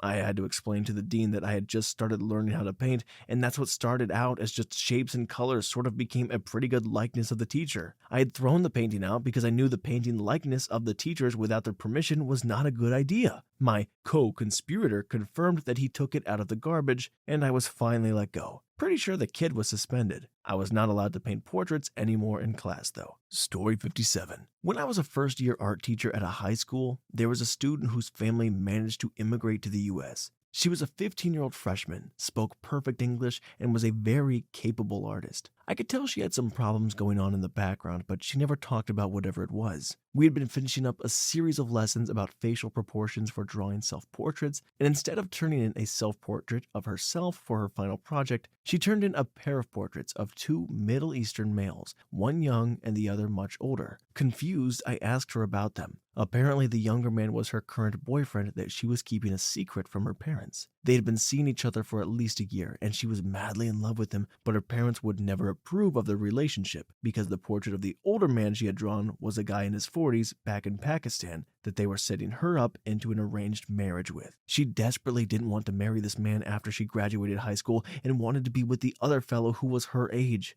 She was crying as she explained the situation, telling me that apparently this is common where her family is from. I had heard of arranged marriages, but had never really encountered someone who had personally been a part of one. Like an unfamiliar American, I encouraged her to talk to a counselor or to talk to her parents and explain to them that this arrangement was against her wishes. They had threatened to disown her if she didn't go through with it, and she remarked she would rather unalive herself than marry this man. As soon as she said that, my hands were tied. I pretty much had to report the situation to my principal, to the counselors, and to the district police. She finished the year with us, and then she was gone. I have no idea what happened to her. I can only hope she's okay wherever she is. This was 7 years ago. Story 58. I have a good one from a high school in Tokyo I used to teach at. I assigned a group presentation project where the students had to invent a product and act out a television commercial for the product in front of the class. The students always got extremely involved with these projects. One group of 3 boys came up and introduced their product as the panty detection device. Awesome. One boy played the part of a man using the device. Another boy played the part of the device itself, and the final boy wore various panties on his face representing exactly what you think it represents. The man adjusts the device, while the device boy makes beeping sounds. The panty boy comes out wearing very small yokai watch panties on his face. The device makes a danger beeping sound, and it warns the man, "Too young, too young." Next, the panty boy comes out wearing panties on his face with red liquid dripping out of it. The device warns, "Period, she has her period." Sitting down at the back of the class, I squint and notice that there is indeed a pad stuffed against the student's face in the panties. The panty boy returns, this time wearing big white diapers on his face and a gray-haired wig. "Too old, not grandma," the device shouts. Finally, the panty boy comes out wearing a sexy thong on his face and some blush on his cheeks. Romantic music starts playing. The man gasps. The device proclaims, "It is beautiful." The device beeping escalates until it explodes, falls down on the classroom floor. The man falls to his knees and shouts, "I love you, sexy panty girl." The panty boy prances over to the man on his knees, extends his hand, lifts him up, and then hold each other, dancing to the music. Finally, the device stands up and announces the ending to this commercial. "Dance with your fantasies using the one and only panty detection device. Only $5. Get it now before your soulmate's panties fly away." The students clap. We move on to our next presentation. A group of girls with their cookie-making cutie gloves. Story 59. Not a teacher, but in high school I had an art teacher who always called us little uneducated craps and belittled our parents. Never in front of them, of course, because they never took us to fancy events like opera or museums, letting us have fun instead of forcing us to appreciate the finer things in life. Everybody loved him for his use of swear words. I always hated him though, and I wasn't the only one. He had to take his kid to work for a couple of days for an emergency, and that little kid was wonderful with us while being awful to him, never calling him dad but always using his first name. He used to draw his dad dead in various creative ways, with the most graphic one being him executed by hanging, with a bear trap on his foot and wolves eating his dangling feet. He then proceeded to take a pin and pin it on the chalkboard. I loved that kid with all my heart. The teacher was then found with a 15-year-old boy in his room during a school trip, and he didn't lose his job. He was just banned from going to school trips. Everybody keeps loving him still. I can't understand people. Story 60. I worked in a residential treatment center for young children in the early 90s. It was a very sad place that didn't do a great job at meeting the needs of these young kids. There was one 8-year-old boy who acted out all of the time and spent most of his time heavily medicated due to his violent outbursts. One of the staff treated him like a monster without even seeing the sad little boy trapped inside. The kid could string curse words together in a way that I have never even considered, and he could kick the butt of all the older kids by fighting dirty. It was scary to watch, and most staff reacted with the same violence and verbal abuse back towards him. I ended up on his unit for the night shift. I began reading him books at night, which had probably never been done before. Slowly, he was able to let down some walls and trust me. He acted like the scared little boy he was with me, and I spent a lot of my time just hugging him while he cried. I was moved off the unit to day shift, and he brought me a drawing on my last night, which was highly unusual for him. He had spent hours blacking out an entire page with a black pen, except for the very center where he left a bright white spot with my name in it. I'm guessing I gave him one little piece of brightness in that terrible place. I still think of him with utter sadness because that kid just didn't even stand a chance. He was trapped in the system, and I abandoned him. Story 61. Not disturbing, but pretty sad. I worked in a psych hospital during college. Since I did not have real qualifications, one of my jobs was to do art projects with the lower functioning patients, while the higher functioning patients went to group therapy. We had a well-stocked art room, so we had lots of choices for projects. One day, one of the patients suggested drawing pictures of their favorite vacation. One guy drew a very basic picture of a pine tree, like one a first grader would draw. At the end of the session, everyone had to say a little about what their picture represented. When it came to this guy's turn, he said, "I've never been on vacation. My parents go every year, and they stop giving me my medicine so they can put me in here while they go. If I ever go on vacation, I just want to sit under a tree and be happy." I didn't know whether to believe him, but I checked with some of the nurses and they confirmed it. Every summer, the guy gets committed around the same time, and his parents don't visit for a couple of weeks while they go on vacation. It was disturbing and sad on multiple levels. What kind of crappy parents would intentionally stop giving a guy his meds, prompting him to have a psychotic break and have him be hospitalized? Story 62. Not in art class or a teacher, but definitely related. In middle school, I was always doodling in my language arts notebook, and it was just after I got my hands on the lovely game of Modern Warfare 2. Me being in middle school, I didn't fully grasp the concept of school shootings, as there hadn't been one in a while that I had heard about. I began to draw my favorite mission in Modern Warfare 2, no Russian, because they didn't fight back. For those that don't know, No Russian is an infamous mission from the game where you play as an undercover American who poses as a terrorist to get closer to the antagonist, Makarov. You essentially play as a terrorist and shoot everyone in sight at the airport. I drew a small sketch of Makarov in the bottom left of the page, just him with a light machine gun, and left it at that for a while. I was kind of proud at how good he looked though, so I repopulated the page with pictures of my favorite weapons from the game. The EBR, the F-2000 were quickly added. Next thing you know, it looks like an armory with some Russian guy just shooting in the bottom left. No one knew, so I didn't really care, and I was secretly proud of the effort that went into it. Well, towards the end of the year, my language arts teacher was looking at homework, and I began flipping through the pages of my language arts book until she noticed the masterpiece. She kind of just stopped flipping and looked at it for what felt like an eternity, and I suddenly realized, maybe I shouldn't have done this in a school book. She just gave this grimace that had a slight hint of being impressed. I sat there quietly, awaiting my fate, and she just looked at me and said, "Should I be concerned about this?" To which I quickly affirmed I'm completely sane and that it's just from a game. I never heard anything about it after that, but I may be on a watch list or two now. Too long didn't read, drew No Russian and a bunch of guns from MW2. Teacher found it. Edit. A similar story is when we modeled train cars for an engineering class, and we got to make up one cart of our own creation that had a certain criteria. I made mine a nuclear disposal cart inspired by D-Train and finished early. Some kid who was kind of behind said he wanted a sniper rifle mounted on his car, and I said I'd do it for him if he worked on the cart for it to be mounted. I made an okay intervention that my teacher quickly told me, with a laugh, to get rid of it. Story 63. I had a summer school kids class at the Paint and Sip studio where I worked. It was like 2 weeks for a few hours a day. There were two sisters, about 7 and 5, who absolutely loved to come. Paint and Sip studios have an art instructor and assistant painfully walk a class of drunk housewives through an ugly bud painting. Everyone paints the same thing step by step.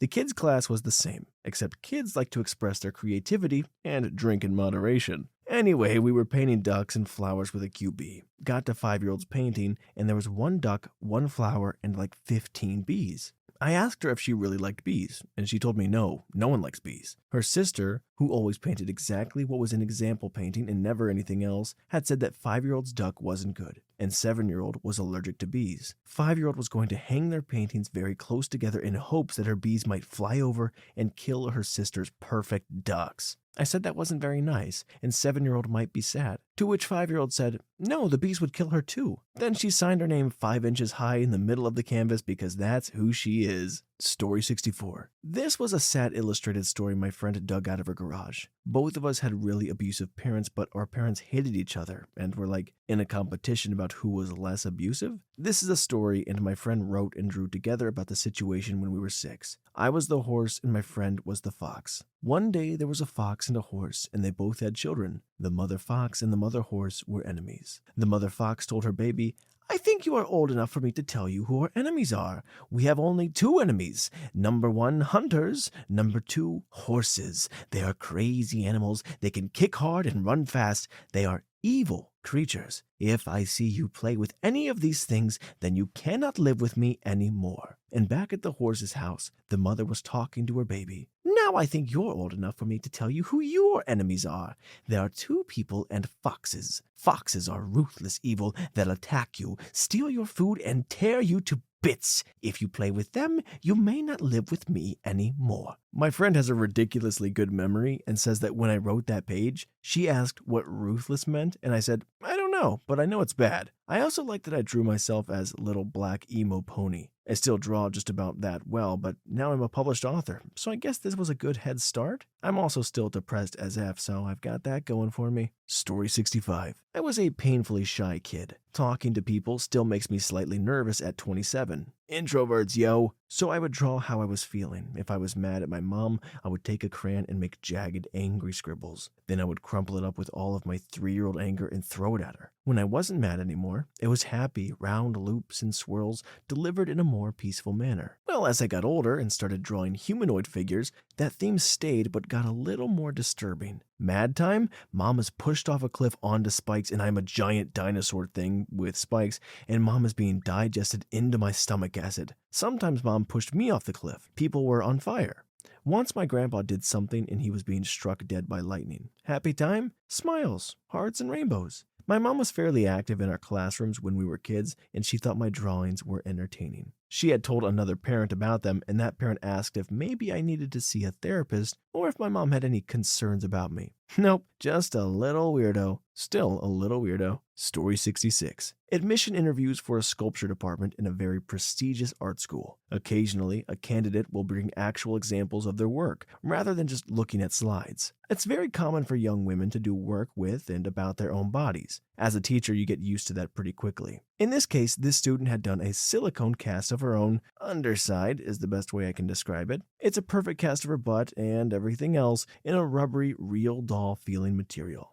And so, throughout her 20-minute interview, 15 people sitting around a large conference table passed this object from one to the next, rolling it over in their hands and inspecting it. The whole thing was more absurd than disturbing, completely out of the context of the way one would approach a work of art. What might have been an interesting piece just became this weird feeling that part of her interview was each professor getting a really good look at the most intimate parts of her very attractive body. If the discomfort in the room was part of her intention, it really wasn't clear based on her other work. I think it was a very effective piece. She wasn't accepted, so we never found out for sure. Story 67. Not me, but while I was a student teacher, we had a guest lecturer in class who told us about one of her students. This kid would draw a beautiful picture of his family, and then when he was done, he would take a red crayon and violently cross out his father. This concerned the administration, obviously. They investigated but didn't make any progress. All they could get out of him was that he loved his father and his father loved him. No abuse, no misconduct, no drugs or alcohol use, nothing. After speaking with the father, they finally figured it out. The father was taking nitroglycerin pills for his heart. The kid, having watched many cartoons where the characters ingested nitroglycerin, was afraid that his father was going to blow up. This fear manifested itself in his artwork. They settled the kid's nerves by setting up a meeting with the kid, his father, and his father's doctor to explain what the pills were and what they were for. Story 68. Not an art teacher, but last week my 6-year-old son came home from school with a 4-page booklet a girl in his class made him. Page 1 is a devious-looking face with the caption, "I hate priests," which I think is supposed to be, "I hate priests?" because they go to Catholic school. Could be she hates the Prius, though. Page 2 is her killing a girl in her class with the girl's name under it to verify who it is, then at the same time dreaming of doing the same. Meanwhile, a named boy, not my son, is watching from a jail cell. Page 3 is rain clouds, a dead girl with her name on a gravestone, and then dad written really big. Maybe they both are in the same grave, or maybe her dad killed the girl. The same girl, by the way, is page 2. Page 4 is an angry face, angry eyebrows, and zigzag mouth. So that was pretty great. And I called my son over to ask him about it. He said the girl had given it to him, and he hadn't read it yet. Asked him to look at it and tell me about it. He had a pretty big smile flipping through it and thought it was great because she's killing that girl, and also he likes the angry face at the end a lot. So, wonderful. That backfired. I still haven't decided if I'm going to ignore it or take it to the teacher or notify one or both groups of parents. Story 69. I'm not a teacher, but I did a pretty creepy project in high school and heard a lot of people worriedly talking about it in the halls. We were supposed to make clay sculptures that functioned as containers but weren't obviously containers. I decided to make a container shaped like a lady in a Victorian-style dress complete with corset and giant skirt because I'm goth trash. The container parts separated where the corset and skirt met, and the lady was supposed to be all pretty and have a nice hair. I didn't have the tools to make a hollow head like ceramic sculptures are supposed to have, so I just improvised and tried to make it work. The head ended up being way too heavy for the neck to support it, so after sculpting a blank face with a nose and eye cavities, I just said F it and severed the head from the neck instead of continuing to add detail that would only make it heavier. So now I had a decapitated lady waiting to be fired in the kiln. Once the firing was done, we were supposed to paint the sculptures with acrylics. Like I said, I'm goth trash, so I like gory and bloody stuff, horror, etc. And my sculpture having no head was pretty weird, so I decided to paint the exposed skin deathly pale and to add some blood dripping from the top of the neck. I even added a darker area in the middle, so when looking down at it from the top, it looked like the remains of a spine. I figured that seeing as she had no head, it would be good to make it look like she had actually been decapitated, instead of just giving her a headless neck for no visible reasons.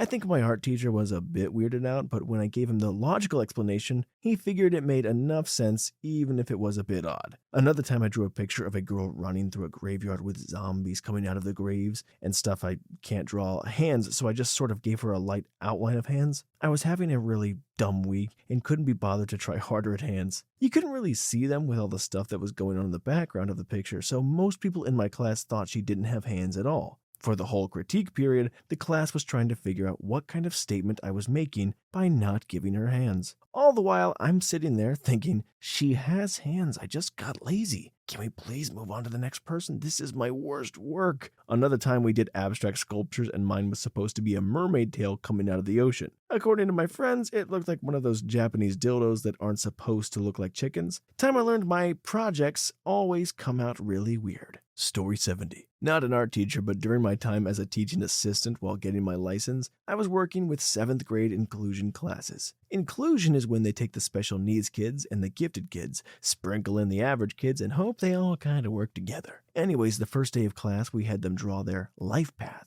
where they do a step-by-step drawing of what they've done until now. It was a get-to-know-your activity. As 7th graders, got a lot of basic stuff. Brother, sister was born, we moved, we went to the Disney World, etc. But 2 drawings come to mind. The first was from your average tough guy kid, the one who wears black jackets and are too cool for school. Well, the first step in his life path was a drawing of a man stabbing a baby in cartoonish stock figure fashion. And under it was written, "My dad kills my brother." Well, I have never dealt with this before, so I was a bit shocked to say the least, so I brought it to my lead teacher, who spoke with him. Turns out when this kid was young, his father abducted him and his brother for several years, which culminated in the father killing the baby brother. The father now has life. Pretty terrifying reality for this kid. He later got suspended for misbehavior, and I didn't see him for the rest of my time as a teaching assistant. The next was this big kid. Looked like he was in high school, but was definitely 12. This kid had troubles learning, but it didn't seem to be a major disability. He also rapped most of the answers to my questions, right or wrong. Though his rapping was rather quiet, almost mumbled, so it wasn't very good. But I played along since it was the only way he participated. Anyway, this kid didn't make a life path as asked, but instead made a long poem about the Bloods and the Crips and how the gangbang evolved. As a tidbit, it went something like this. There was once some gangbangers called the Crips. There was gangbanging like none before. But then some other gangbangers came again, called the Bloods, who was gangbanging hard. Paraphrasing, of course, but it was definitely interesting. Anyways, the kid was fine in class, but near the end of my stint, he got jumped and shanked in the lunch pavilion. Remember, 7th and 8th graders only at this school. Because he wanted to be in a rival gang, wasn't even in one yet despite his attitude. He was alive, but he wasn't at school till after I left. Story 71. In college, I had a photography class with a teacher who was a drunk. She would show up tipsy with no idea for an assignment and wax poetic about images until she stumbled into an idea. Then she would assign it to the class. One week she rambles on, and I'm sick of her drunken bullcrap, so when she finally spits out that this week's 12-pick topic is the secret passage, I got so mad. I go home to the girlfriend and hatch a plan. I photograph her from my POV, extremely up close, and use a lot of blur and shots of my hand slapping and clocking her. 11 pics of her being slapped around in extreme close-up. Then, number 12 shows her looking at herself in a mirror with an impressive amount of makeup FX for bruising. It was definitely convincing. I gave my presentation the next week, and as each image comes up, I'm describing a relationship that this fictitious woman has where her husband ignores her every night until he gets drunk and eventually beats her. And the last pic of her smiling is her finally happy, because the journey of being beaten is how she gets his attention every night. But she can't tell anyone that because it's her secret passage to his love for her. The teacher's face became more and more horrified as I went on. She eventually tried to stop my presentation. I refused, and I just talked over her until I was done. Afterwards, her and I had to talk about her trying to stop me and how I wasn't going to allow anyone to hold me back from my work. Turned out that her last husband was still in jail for abusing her years before. She had a little cry, we hugged, and I apologized. I got an A on the project, and she hired me to head a 2-week photo project, all expenses paid, to Banff, Canada. I was 30 in college, and she was 49. Story 72. Not a teacher, but from a student's perspective, in high school I had a very hippie-ish, be your own person type of teacher. She gave us this big speech against censorship and how she would never censor us as long as the work was technically sound. She said, "My class is more about the development of technique than content, so don't be afraid to be yourselves and express yourself. If you think something might be offensive to others, talk to me and we will arrange a private corner of the room for you to work and only share your work with me. I finally got excited at this prospect. I was in my weird teenage years and I had this strange attraction to taboo topics. I remember the inside of the Guns N' Roses Appetite for Destruction album had a scene that looked like a woman had just been essayed by a robotic character. The shock of it was kind of appealing to me for some reason. I figured this teacher is really going to appreciate if I test the boundaries. So I resolved to create the most epic artwork I'd ever done, and I wanted to invoke some sort of emotion. Fear, anger, sympathy, happiness, grief, whatever. But I wanted that emotion to be strong. At the time, Marilyn Manson was pretty popular, and he shocked people with cross-dressing, Nazi imagery, etc. And while I wasn't particularly a fan of his, I appreciated that aspect of what he did. Maybe it was the teenage attention where in me, maybe I was just finding myself. I don't know. So after much deliberation, I decided that the strongest, most impressionable topic I could think of was racism. But I wanted it to look professional and well done, which isn't easy to do. At first, I decided to make a KKK recruitment poster that would look professionally done, as if the KKK had launched a high-dollar nationwide campaign, and I wanted it to have a corporate vibe, as if it was accepted by the public. Similar to an Uncle Sam, I want you poster. I didn't want it to have a this is to offend minorities vibe to it. I wanted it to not address racism and just appear as if the Klan was going about daily business. So I chose black paper and used colored pencils to create a very detailed close-up of a hooded Klansman giving a thumbs up. This was me pushing myself because I was really bad at making realistic hands. And also working on black paper with colored pencils was difficult because it's hard to sketch out things ahead of time and you can't erase. So, it had to be perfect right out of the gate. I drew it more difficult sections on white paper with pencil to get it right first at practice, then recreated it on the piece itself. I spent 2 weeks working on this poster, and I was really proud of the shading on all of the cloth on the Klansman's outfit. I made sure that the border was perfectly symmetrical and perfectly aligned. By the time I was done with it, I'd almost completely forgotten about the shock factor. It was a piece of art. It was the best thing I'd ever created to date. I was very proud of it and I loved it. I would even have quick fantasies about me becoming a famous artist and this piece being on display as an example of how technically sound and provocative I was. There would be a narrative about how the poster represented how society overlooked racism and just accepted it as a normal element that one would simply choose to be a part of or not, as if it were a club. I wanted to get my teacher's input and see if there was any finishing touches I could put on it before I Mod Podged it. I took it up to her desk, and this peaceful hippie immediately turned into the spawn of Satan. She started ripping it up into smaller and smaller pieces as if she didn't want anyone to see any part of it. While she was ripping, she said, "I will not have my supplies wasted on garbage like this. Go to the office. You are not welcome in this classroom." I tried to explain my motivation behind the piece, but she interrupted me with, "Go!" Her face was so red I thought she was going to punch me in the face, so I left.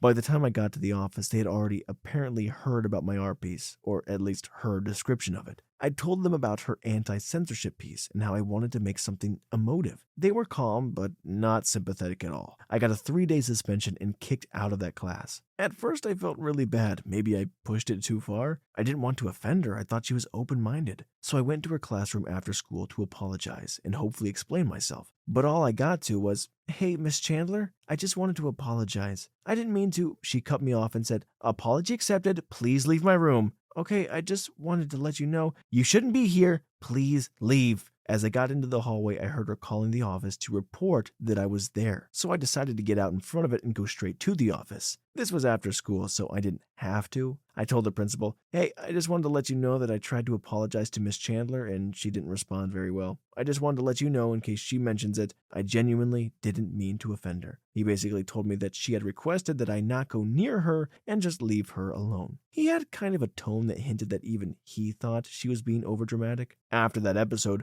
my opinion morphed from guilt to F her. She is being completely unreasonable. I did exactly what she asked us to do. Now I have to sit in study hall instead of my favorite class. That was like 22 years ago, and I'm guessing that if she were in this thread, she would say that my effed up KKK recruitment poster was one of her WTF projects. It seemed to shake her to the core. Story 73. So my kid was in 4th grade. This must be 2002 or so. This is the first week of school. I am at work and I get a call from the school telling me that they had my son in the office and I needed to get up there and speak with the police. I think, WTF, drop everything and head up there. He is sitting there terrified and crying with 2 cops. the school counselor and the principal looming over him. I ask what happened, and they hand me a picture he drew. It was a stick figure drawing of a bunch of kids running around, a few crude explosions, and several of the kids were holding what looked like dynamite with lit fuses. I asked what this was about, and they went on about how they were interpreting this as a threat against the school. I asked my son what was going on, and he said, "I just did what they asked me to do." As I start asking questions, I find out that they wanted the kids to draw a picture about what they did over the summer. It was a pretty uneventful summer, other than we had a 4th of July picnic at the lake that was sort of an unofficial family reunion. There were a lot of people there, fireworks, food, swimming, stuff like that. He said those were just fireworks and started explaining how some of his cousins would light a black cat and toss it at some of the kids, and they would run away laughing and screaming. You know, like kids will do. I confirmed this was actually what happened, and he just completed the assignment as requested. They said that unfortunately, they had zero tolerance for stuff like this and that they had to pursue it. They wound up sending him to the district's alternative school. The problem is they didn't have accommodations for kids that young, so they tossed him in the class with all the high schoolers. They absolutely locked us into agreeing with this. They said if we decided to pull him out of school over it, they would let the police take care of it. We weren't making enough to afford a lawyer, and we were honestly afraid that if we pulled him out of school, the cops would show up and arrest him. They had a no bullcrap policy at the alternative center. If a kid was caught breaking a rule, they would add time. One of those rules was complete silence. It doesn't take much for a high school thug to make a 10-year-old kid holler. His 6 weeks stretched into 9 weeks, then 12 weeks, etc. We finally got him out there during a Christmas break. He still had a rough time with it after that, but all the kids thought he was a psycho. I effing hate government schools and bureaucratically mandated dismissal of common sense and judgment. Story 74. Drew a picture, freaked out the entire school office, caused 2 fresh out of college teachers to quit altogether. Not a teacher, but I was one of those kids. Actually, I was an accomplice to one of those kids. It happened the year my parents had their custody battle over my brothers and I. I was in 7th grade. We had 2 teachers teaching our English class. They both were young, fresh out of college, and dealing with the most ill-behaved class they'd ever seen. These 2 were frustrated on the best of days and screaming at us on the worst. One day, we were given a pop quiz, and before the quiz starts, the teachers were yelling at most of us to shut up and sit down. I hated that class. I was very frustrated with the teachers, and I was going to make them very aware of that. After I finished my test, I flipped it over and began drawing The Classroom from Hell. Seriously, that was the title I put it on the back of a test. Man, I was a stupid kid. The drawing was a bunch of stick figure students with frowny faces sitting in desks surrounded by flames. The 2 teachers were standing up front yelling at the students with really mean looks on their stupid stick figure faces. Near the end of the class, we were told to pass the papers forward. The student in front of me snatched my paper, saw the picture, and began adding his own little additions to the drawing, but he wouldn't show me what it was. Fast forward 2 hours, and I got called down to the school resource office. State PD, who pretty much babysits the school, who then begins to question me, asking me if I did anything wrong and what I did today, you know, the works. I told them I had no idea. I walked into the principal's office and I see my mom with a very angry look on her face. I still had no idea what I had done wrong. Angry parents, a police officer, and both principals had my attention. I saw them open a folder and lay out a copy of my drawing. The addition was pretty clear now. My heart sank when I looked down and saw the student in front of me drew 2 guns with little round bullets pointed towards the stick figures teachers with our teachers' names above them. I was beyond enraged. I fought and fought as my fate was held above me. The seriousness of this incident meant 5 days out of school suspension, pending expulsion, plus the possibility of terroristic threatening charges. As I looked at the drawing, I was asked if I drew the picture. I said I had, but not the guns. I had to explain about the student in front of me. My brothers were brought into the school office and asked if that was my drawing. They both said it was my style of drawing. Everyone looked like my style except for the guns and the names. The officer got intense with the questions, and I reiterated that I did not draw the guns. I was still suspended for the drawing itself, but was cleared of the guns. I was quite proud of the drawing before the guns and names, and looking at my actions from those years, I think I was a very alarming kid. My books had my name with a AKA demon child after it. I was a fat little bully. I was bullied myself, and I just kept the chain going. I was always talking back and yelling and acted out all of the time. The odds were against me then, and at my other middle school and my senior year. Stupid mistakes are okay. They happen. Stupid mistakes at the wrong time in the wrong place can mess you up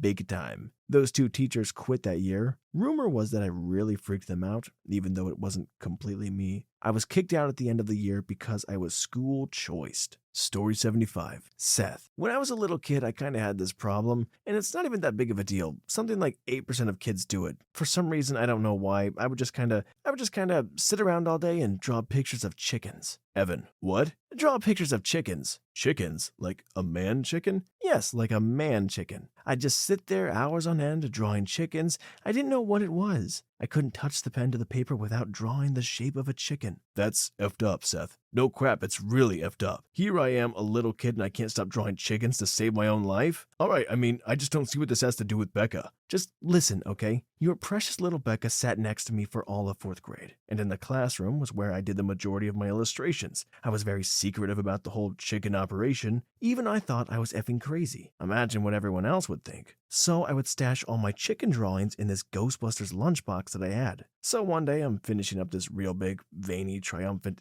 thing. All of a sudden, you hit Becca's foot with your chicken? Yeah, I know. She starts crying, she flips out, then she rats me out to the principal. He finds the Ghostbusters lunchbox chicken treasure chest and he effing flips out. He calls in my parents. Turns out this principal is a religious fanatic and he thinks I'm possessed by some sort of chicken devil. My parents go make me see some therapist and he's asking me all these chicken questions. They literally stopped me from eating foods that were shaped like chicken. No hot dogs, no popsicles. You know how many foods are shaped like chickens? The best kinds. Well, I don't. And that's really messed up and super weird. Story 76. So when I was a kid, growing up, we butchered our own animals and had all of the extended family over to do their own. It was always a fun experience, everyone getting together, making sausage, patties, and steaks, or whatever else we decided to make. In art class once, maybe junior high, we were asked to paint pictures of our favorite thing to do. Butchering animals together as a family, making sausage, eating and hanging out was always pretty fun. We were usually allied to run around and do whatever. Of course, I figured drawing me shooting a pig would be a good representation to that because that was the start of butchering. Little did I know how mortifying this picture looked to everyone else, especially when everyone's pictures got hung in the common area. I got an idea that it didn't look so good when one of my sisters came home and said, "Hey, that picture you painted is pretty dark." I realized we didn't have any explanations of the pictures, just our names on them at the bottom. I am pretty sure everyone older than me and in my class thought I was slightly insane.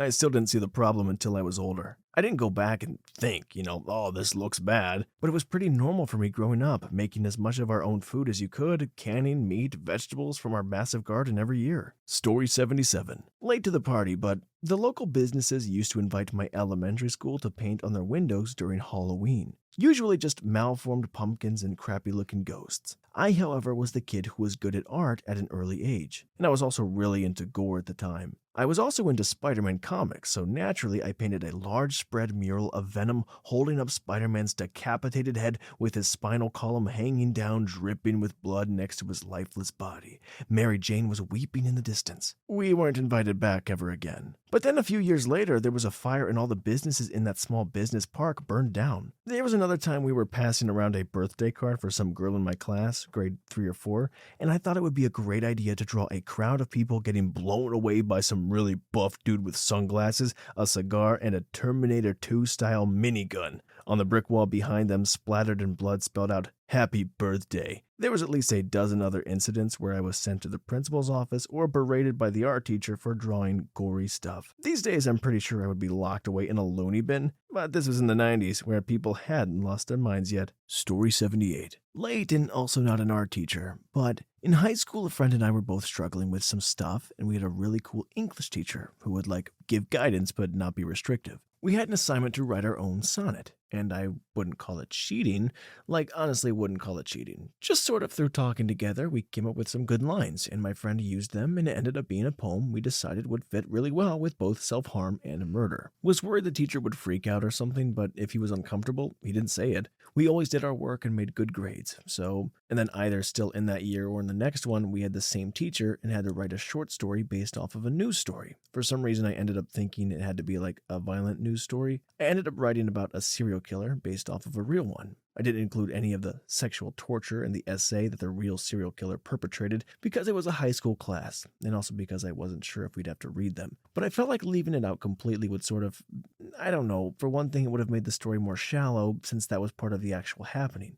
but I also felt like it would have disrespected the victims whose story I was telling with my short story. So I included a scene where the killer has his victim strip and put on different outfits so he can take photos. The outfits weren't sexual and he never touched her, but I wanted to keep the feeling of exploitation and violation.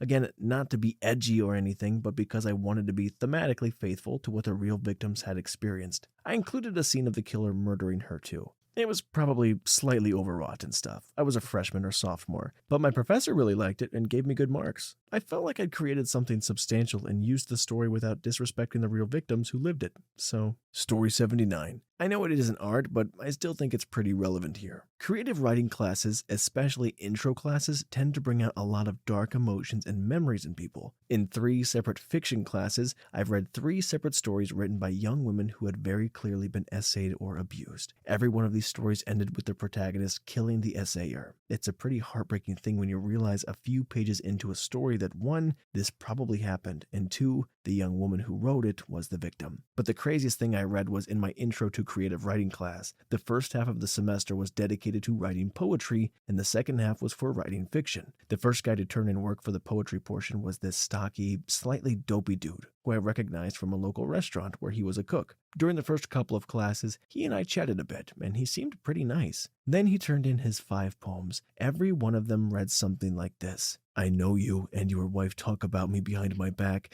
I know what you say about me, and I know what I'm going to do. I'm going to slam you against the refrigerator and hold my fillet knife to your throat. I'm going to make your wife watch as you beg for your life, but it won't work. I'm going to kill you and bleed you like a pig. Then I'll make her watch while I beat your dead body. The bugs will eat you and what's left of your stinking corpse. Then I will put a claw hammer on your wife. You did this to yourself, you effing piece of crap. Let's see how pretty your hair and face is with dried blood. No one will cry for you, not even the bugs. We attempted to workshop his poems, but he just got up and walked out in the middle of it. He never came back, and I never saw him at the restaurant again. I know it's a creative writing class, but what's the line between admiring the art and calling the cops? Story 80. Not a teacher, but here are my group of friends. One is now a tattoo artist, but in high school he always did weird stuff, like painted a ceiling tile for a classroom with a crazy cross-eyed farmer milking a bull, and the bull looked very happy. It was up for at least 2 years after he painted it. Then there was the skydiver without a parachute, who was falling so fast his skin and muscle was ripping off. There are so many I can't even begin to list. He is an amazing artist with a vivid imagination. 2 made every project his junior year about poop. I mean, every single one was poop related. So senior year, he was told not to make any more poop related art. He did until the final project, which had a poop farm where everything was poop. The crops, the house, the farmer's clothes, the tractor and barn, everything was poop.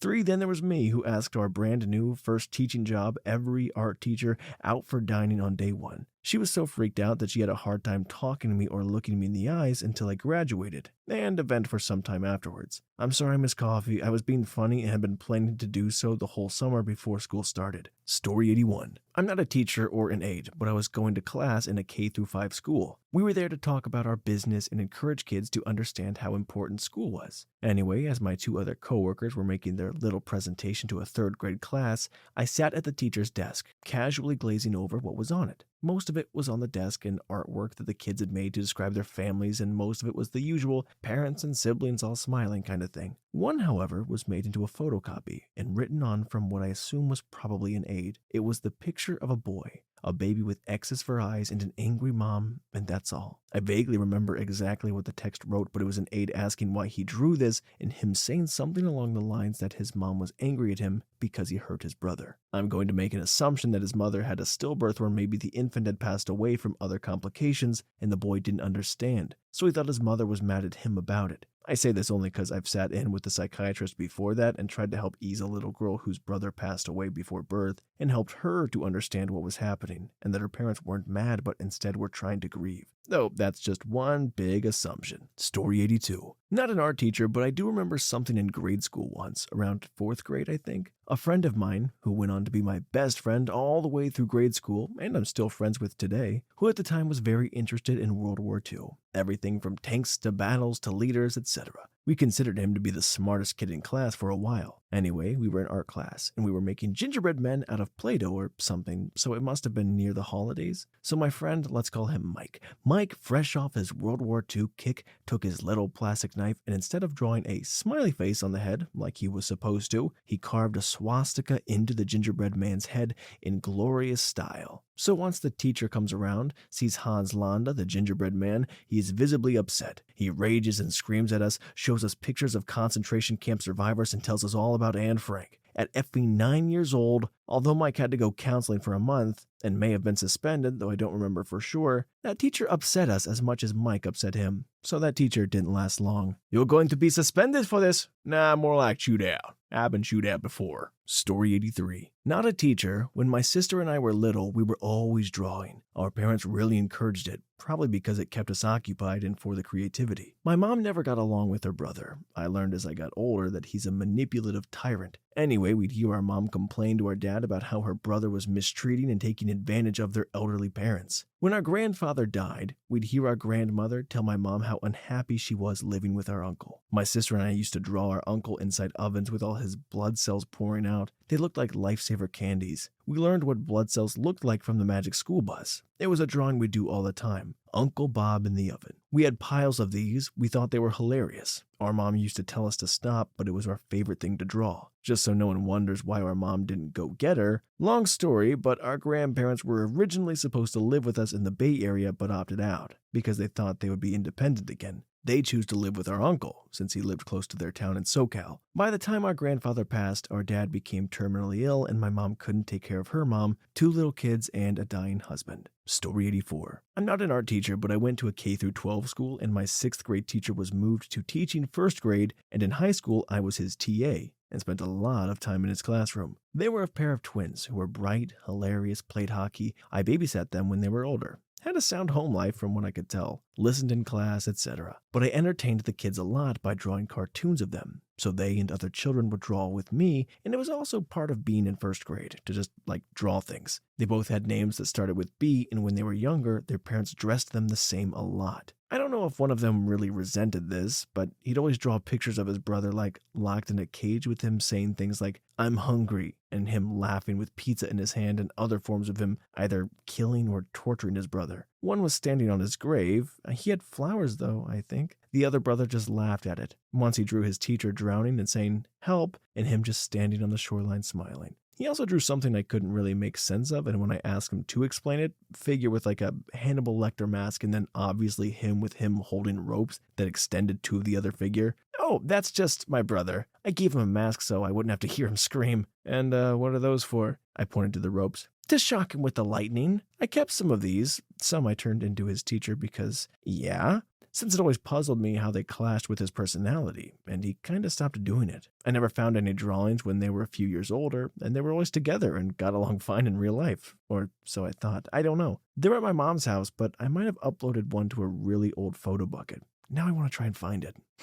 Story 85. Oh boy, a thread I can answer. During my degree, my department, School of Bioscience and Biomedicine, had a day where primary school children came to the labs. We ran different stands. Some students doing finger painting, some doing exercise, and then measuring heart rate and all that crap. The only decent one was dissection. The students were dissecting a pig heart and explaining how the heart works to the little kids. The children could opt out if they thought it was too scary. Only one little boy did, and he did a word search instead. Aw. Anyway, after the day, the kids had to fill in a sheet that said, "My favorite thing about the day was..." Nearly every kid wrote, "Dissecting the heart." One kid drew a very crude picture of a man with what appeared to be a pistol, the same size as him, just a right angle, set square looking thing, firing balls at the poorly drawn pig with lines and squiggles, and lots of gore coming out. Pig labeled pig, gun labeled bazooka, man labeled terrorist. I don't know how exactly that boy experienced the heart dissection, but he seemed to really like it a lot.